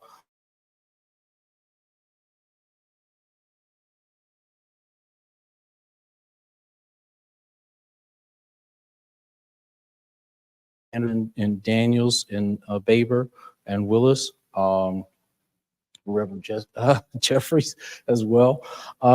Sharon Mass in the Democratic Party, keeping me grounded and aware of what's going on. Working with the Faith Action Network, Elise DeGoy, Paul Jackson, Robert Redwine, David McClellan, and Hazel Jackson were some of the folks that helped the creation of the Democrats for Diversity and Inclusion. I just, again, want to say thank you for this honor. It's big shoes to fill. I've still got a lot of work to do. This isn't over. This is not the end. This is kind of a midpoint. There's work to do this year and in the future in terms of community outreach and engagement. And I'm excited, to receive the award, but also to connect with such powerful people and build deeper relationships and figure out how we can work and communicate together better and keep on keeping on. So thank you.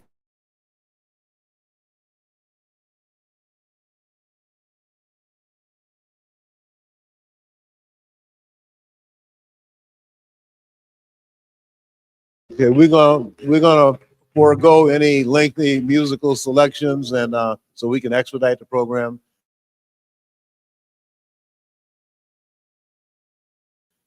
The next presenter. Thank you, Eddie. The next award is named after Seattle's first African-American award. And the honoree is a woman who glows from the inside out.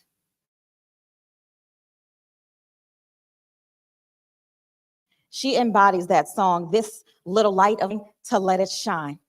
She walks with a spirit of kindness and a style that is professional.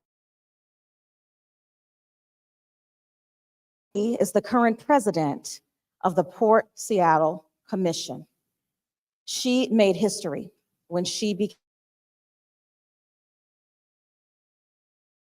a woman elected to public office in Washington State. The first Black woman elected to the Port of Seattle Commission, and the first woman of color port president. She's making history.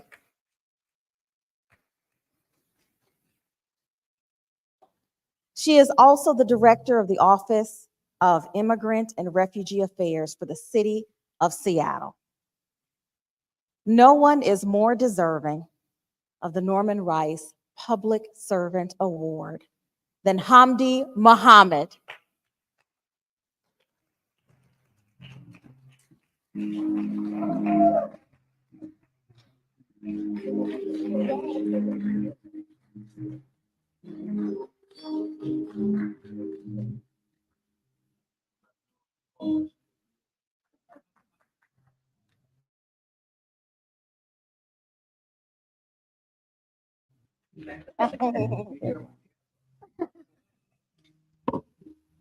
Salam alaikum, peace be upon all you. It is such an honor to be among such beautiful community members, so many familiar faces. As you heard, my name is Hamdi Mohamed, and I'll just share a little bit about myself and story, but before I do, I want to thank the King County Commemoration Committee for this honor in particular. I look at this award and I think of all of the people who have come before me to make moments like this even possible, to make my election possible. I did become the first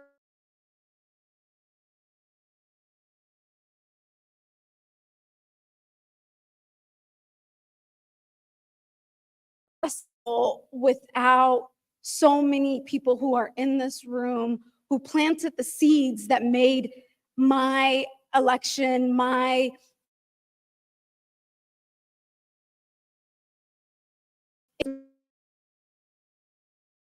American story started at SeaTac Airport as a kid. My father was a trucker. My mom worked at SeaTac Airport. I went to Bailey Gassard and 12 other schools in King County, lived on Howell, lived in shelters in King County. And I saw my family struggle, and it wasn't easy. It brings tears to my eyes when I think of those stories. But it was so many people in this community who really invested in me, who saw something within me, and who said, you know, Hamdi, you're going to go places. And I think of people who said that to me before I even thought of going to the University of Washington and not only getting 1 degree, but getting 2 degrees from there. And and I say that because we talk about our Black existence. We talk about the people who came before us, and we talk about how important equity, inclusion, and diversity is. And people think that somehow you're in these positions solely because of that. They don't realize that it's because you stayed up really late. They don't realize that it's because you've worked twice as hard to have half of what people have. And they don't realize that you feel this sense of responsibility, this weight on your shoulders constantly, that you have to meet the collective achievements of our community, the collective progress of our community. I'm so grateful for people like Mr. Eddie Wright, Mr. Hayward, who come to the Port of Seattle Commission and who testify and who hold that commission accountable, who hold that leadership accountable. And it's not easy being the only Black person on that commission, but I know I also can call Mr. Eddie Wright, vent, and to talk to him and to know that he will show up. And we have our inside-outside strategy. And I'm so grateful for these moments to be recognized for this work. But again, I feel that sense of responsibility, that weight on my shoulder to make sure that I'm also giving back to our community. And I wouldn't be in these public service positions and wouldn't be able to serve our community if it weren't for the great leaders of our community that came pave the way. And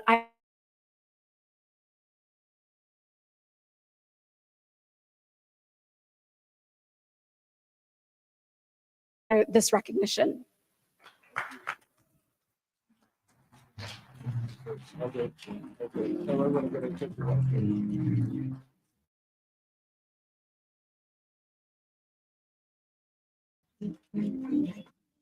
I need to have Kevin and Claude Murphy come forward. This is the Tyree Scott and Beverly Sims Labor Award. More bad news. I hate to be bringing bad news, but Beverly and Tyree's son Seth was found dead a few days ago. Yeah.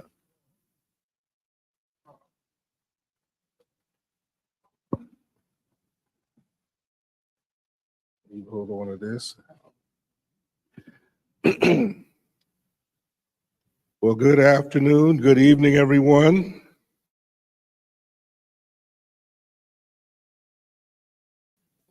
I'm a member of the Washington Federation of State Employees, Local 843, and Vice President of the Coalition of Black Trade Unionists, Puget Sound Chapter.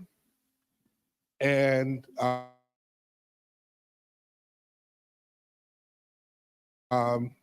fortunately, I was the Tyree Scott Beverly Sims Award last year. So it gives me great,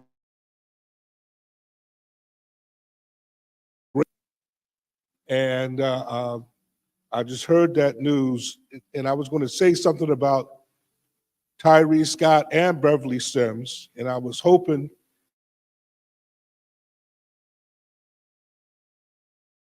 that their daughter Eula would be his act right. So I would just be remiss without saying that they brought a lot of not only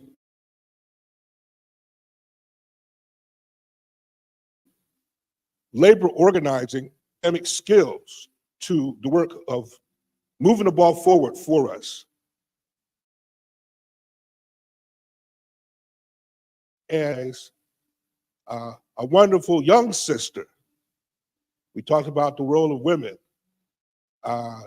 Cherika Carter, and I'm gonna let my brother Claude.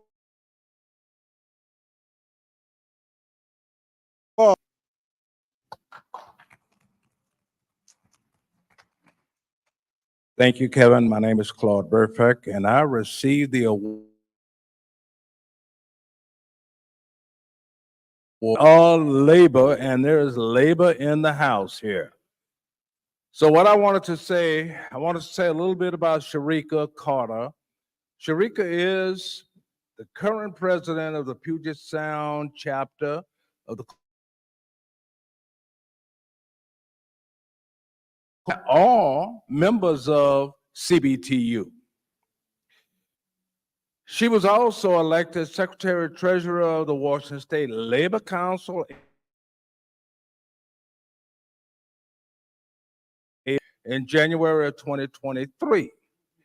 As Secretary Treasurer, Cherika is the Chief Financial Officer of the council, taking charge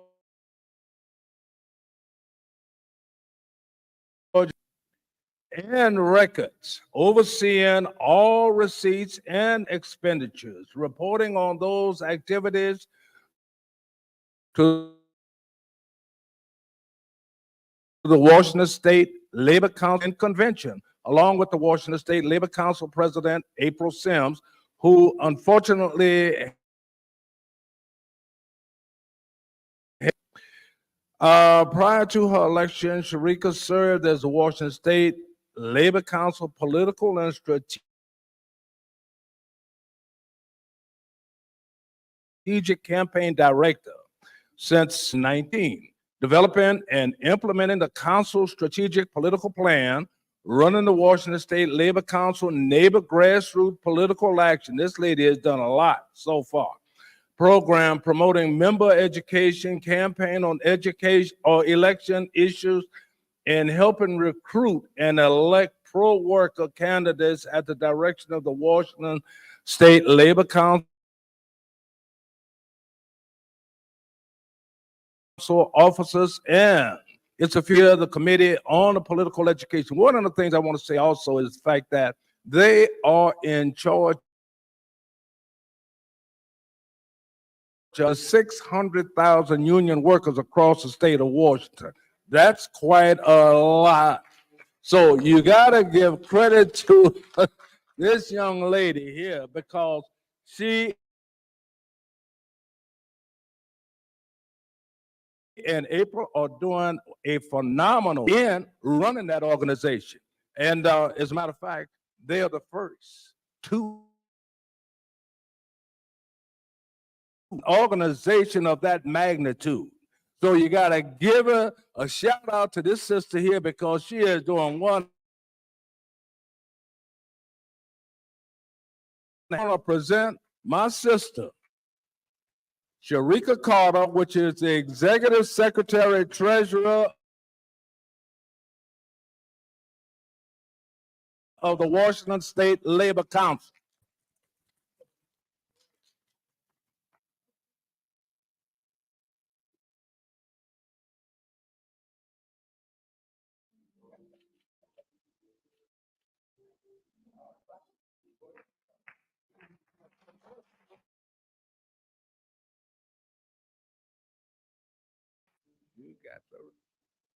Good evening. Thank y'all so much. And grateful to accept the Tyree Scott and Beverly Sims Labor Award from the MLK Commemoration Committee. As Kevin and Claude said, my name is Cherika Carter. I use she, her pronouns.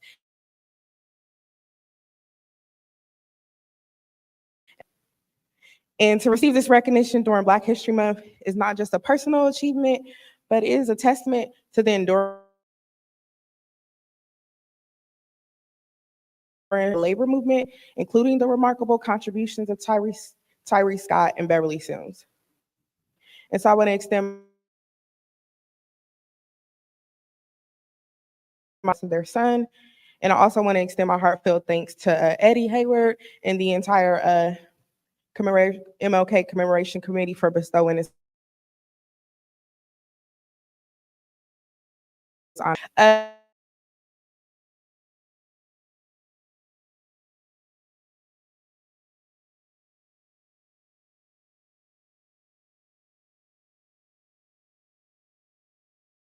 Her special significance as it aligns with the principles that have guided my work and the values I hold dear.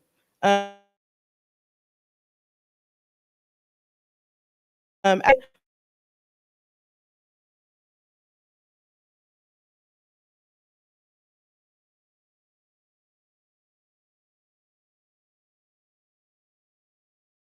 Washington State Labor Council. My commitment to fighting for the rights of working people has remained unwavering. It is my career. I've had the privilege of working alongside incredible individuals and organizations who share my passion for justice. Their tireless dedication and unwavering commitment to labor advocacy continues to inspire me and countless others. And as the president of the Puget Sound chapter of CBTU, as a chapter, we honor 46 and our commitment to always having a member on the road from Local 46, the recipient of the Tyree Scott Scholarship, to remind us all have the opportunities to join the building and construction trades. And we are immensely grateful for both his and Beverly's work fighting for the WSOC. Constitutional compliance is my fiduciary responsibility, and the Constitution of the WSOC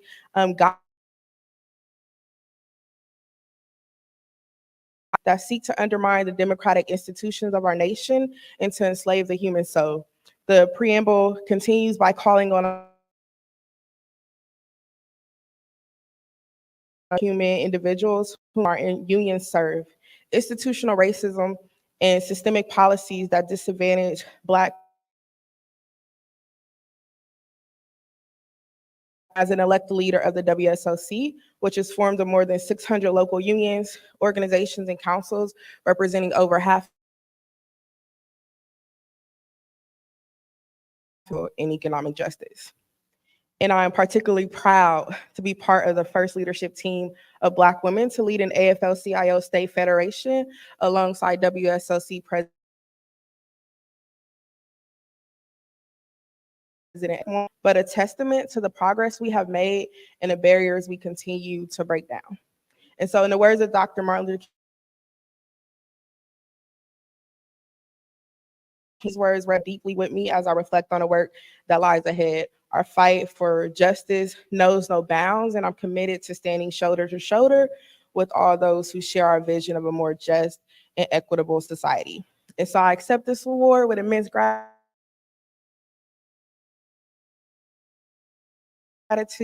and a renewed sense of purpose.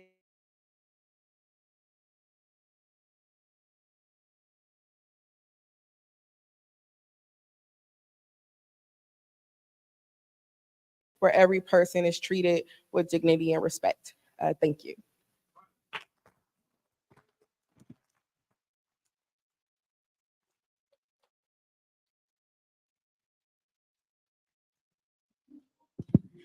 When Black women lead, we all win. We all win, Black women. We recently started an initiative called #StandWithBlackWomen.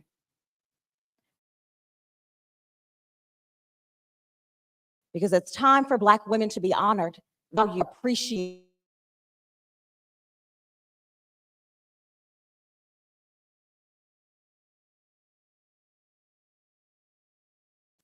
Ida B. Wells, Ella Baker, Fannie Lou Hamer. The list goes on and on, including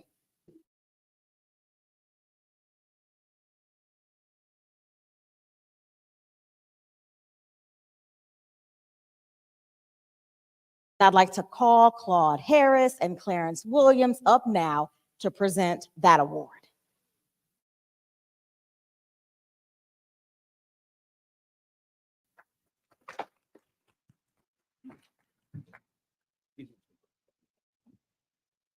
He says I'm younger than he is, so he's giving me the mic. I'm the other Clarence who's famous in the house tonight, Clarence Williams, and it's been a pleasure to serve the fire service in the city of Seattle and throughout the country in my tenure.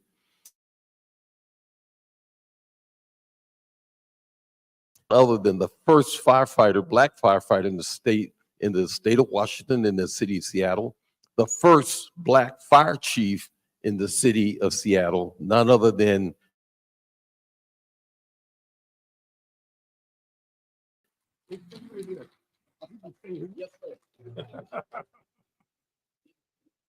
Okay, I'm take my mask off. I'm the only one in here with a mask on. Cause I'm the oldest one in here as well. That's the truth. But there's a lot of and I don't want to put a damper on things, but COVID is still here. Flu is still here. SUV is still here. And I'll tell you, I'm 4 months from being 91.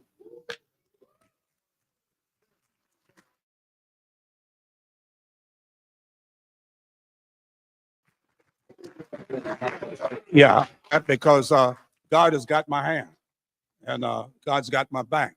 So I'm almost 91 years old. But I wanted to, as you spoke earlier, you said all of us should know. I'm going to talk about Lembhard Goldstone Howell. But we're going to just call him Lem, because I looked at that name and it was spelled Lembhard,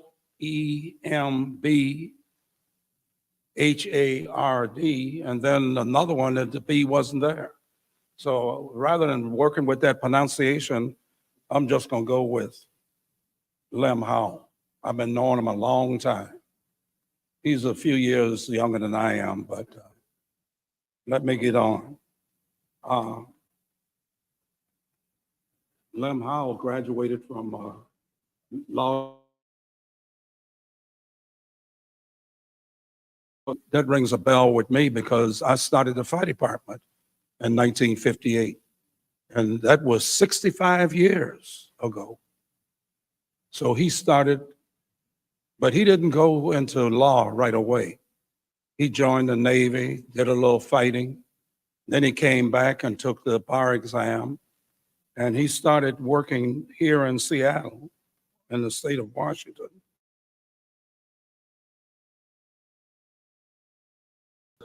State Supreme Court. He was kind of clerking up there trying to see what this law is all about when you have to get out and you're not in the classroom. But later, he became the, let's see what it is, the Assistant Attorney General, one of the Assistant Attorney Generals in the Supreme Court until 1968. Then he decided, heck, I'm gonna go on my own. I'm smart as these guys.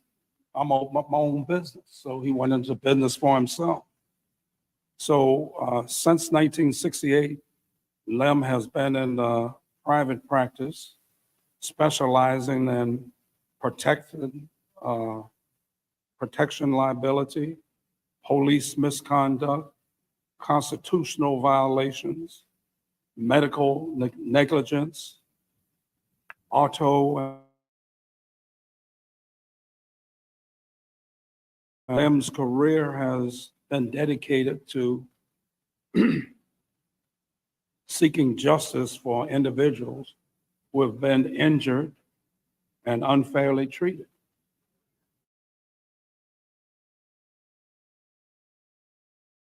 He was the first African American to serve on the Board of Governors of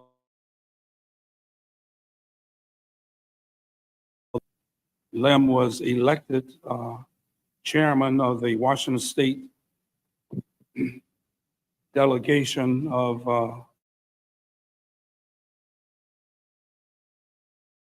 convention in 1984.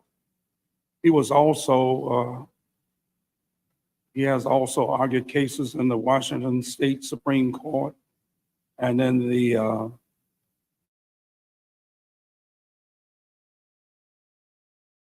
State Supreme Court. I have to talk about a case that involved the Seattle firefighters. And that case, even though it cost cost the city, cost the union $140,000.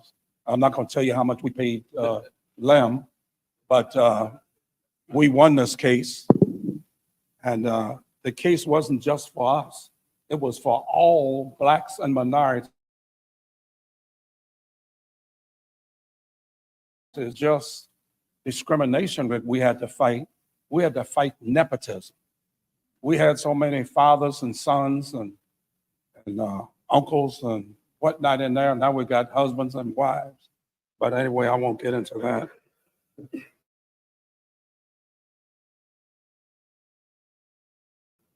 Included the Washington State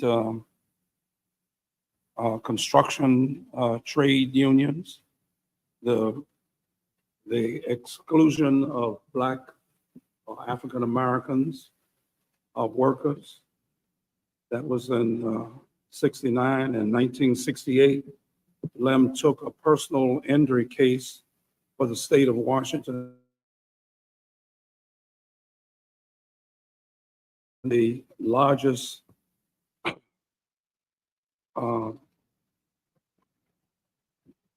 what I would say awards at the time in King County. He got $720,000 for that person. He has hold this man. Yes, sir. Just went on to my cell phone. And I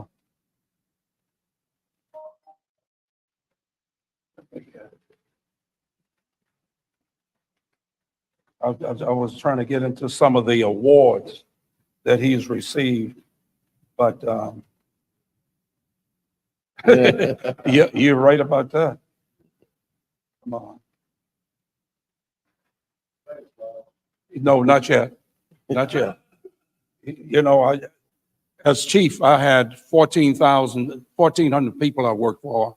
I never smile when I'm taking pictures or whatnot because people run over you. I'm not going to let you run over you. You got me here.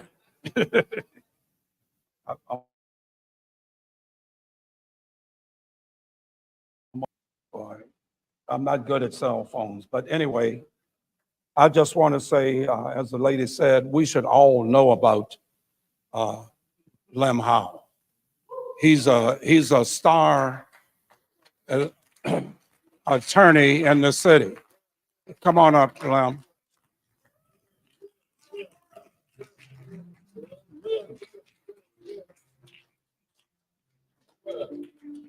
I'm gonna let you tell about all of the awards and the things he's got because I'm taking too much of his time.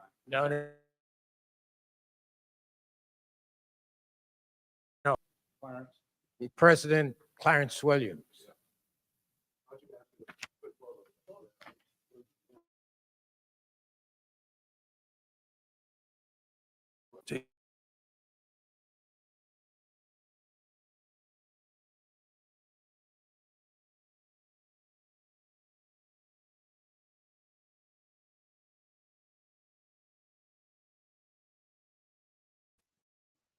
What Mike's getting in the way of the award? Taking my time. No, you got time.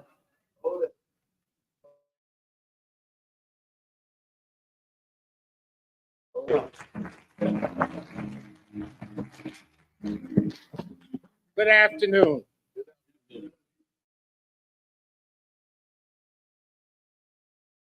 Honored to receive the Dr. Maxine Mims Changemaker Holgate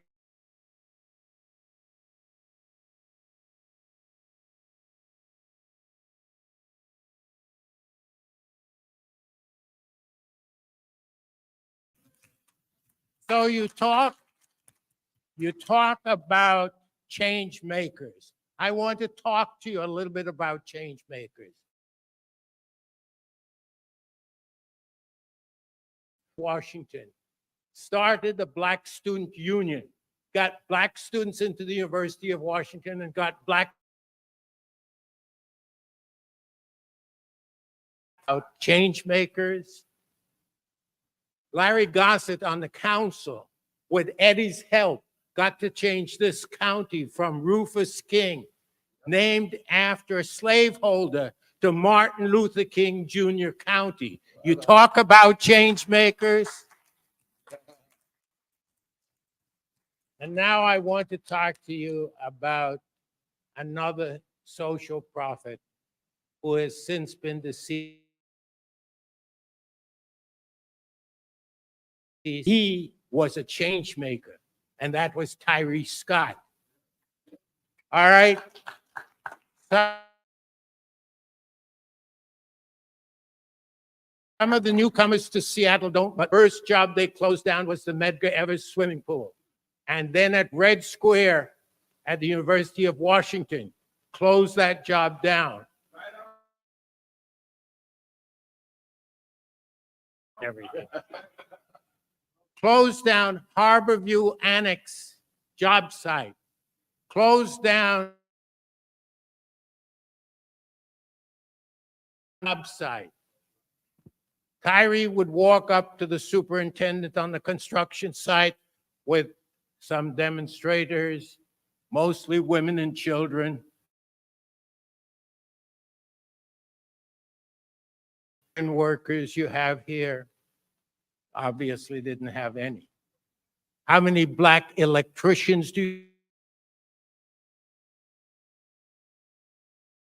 plumbers you have here? They didn't have any. He said, can I ask you to close down this job until you're in conformity with federal law? Because President Johnson had issued an executive order to do, that's the first time I ever counted the firm affirmative action, until you use affirmative action to get minorities on the construction site.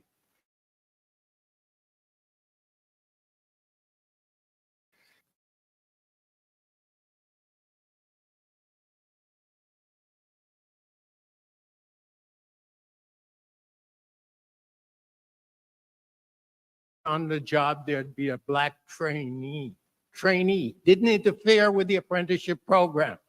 And when we sent trainees to the job site, the unions walked off, and we went to court and forced them to go back to work. We had a good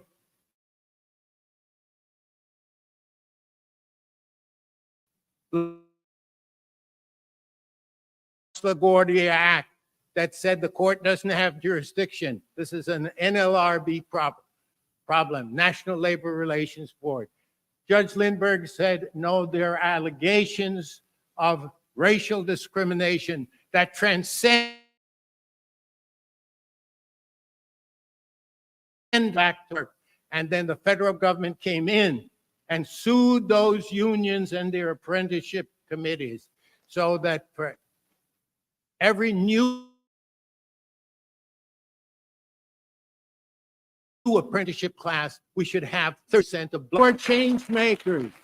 So you wonder, when I say I'm honored to be named a change maker, you better.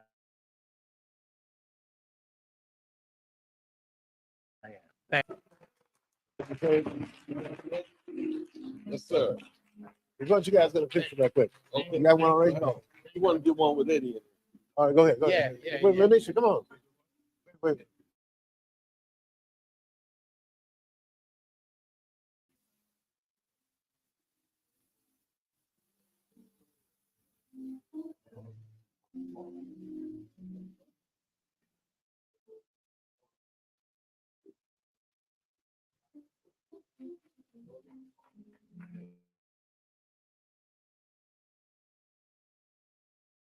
Hey, come on. I'm gonna have Deacon Clarence Williams close us out with a prayer. Everybody will stand, please, before we. Oh, we gotta.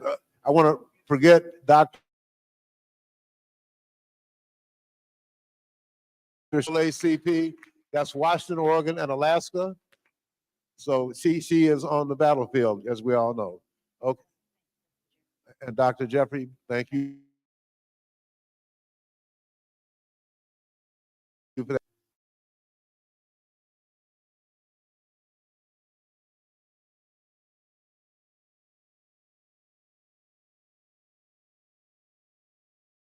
God. We come before you giving you thanks and giving you praise for everything. We thank you for this month that we declare as Black History Month.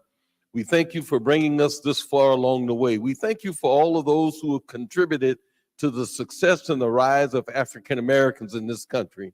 And Lord, we pray for the strength to go forward, that we achieve even greater goals. We ask all of these blessings and prayers and admonition in your name, in according to your will. This we ask. Thank you.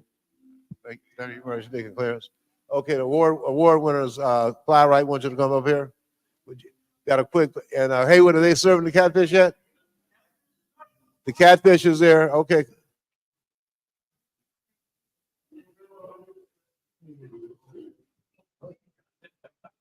And this event was broadcast by Rainier Avenue Radio World. It was it live stream? Live stream. Will people be able to access it on their website? So every word that was said will be heard again. Where's Hayward?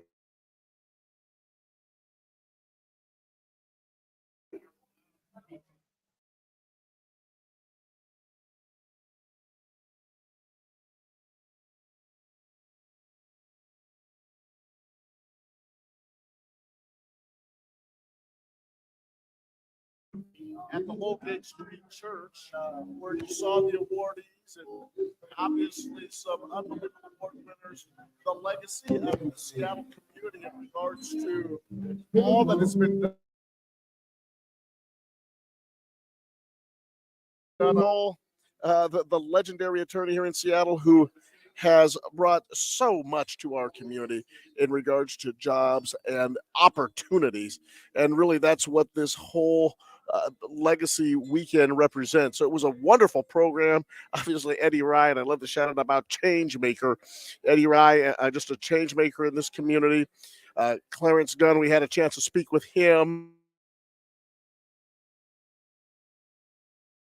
It was so great to see Hope Baptist Church with Reverend Jeffrey, whose words were so inspirational and really set the day off on a wonderful tone. So a community in Seattle that has had its share of stories, has had its share of triumphs, has had its share of sorrows, and all of our hearts are going out right now to the families of Tyree Scott. Just when that word came across and some of the challenges they're going to be facing, our thoughts and prayers are with you. So from the Holgate Street to go on to regularly scheduled programming. So thank you so much for spending the afternoon with us on your community radio station, Rain. Later. Bye-bye.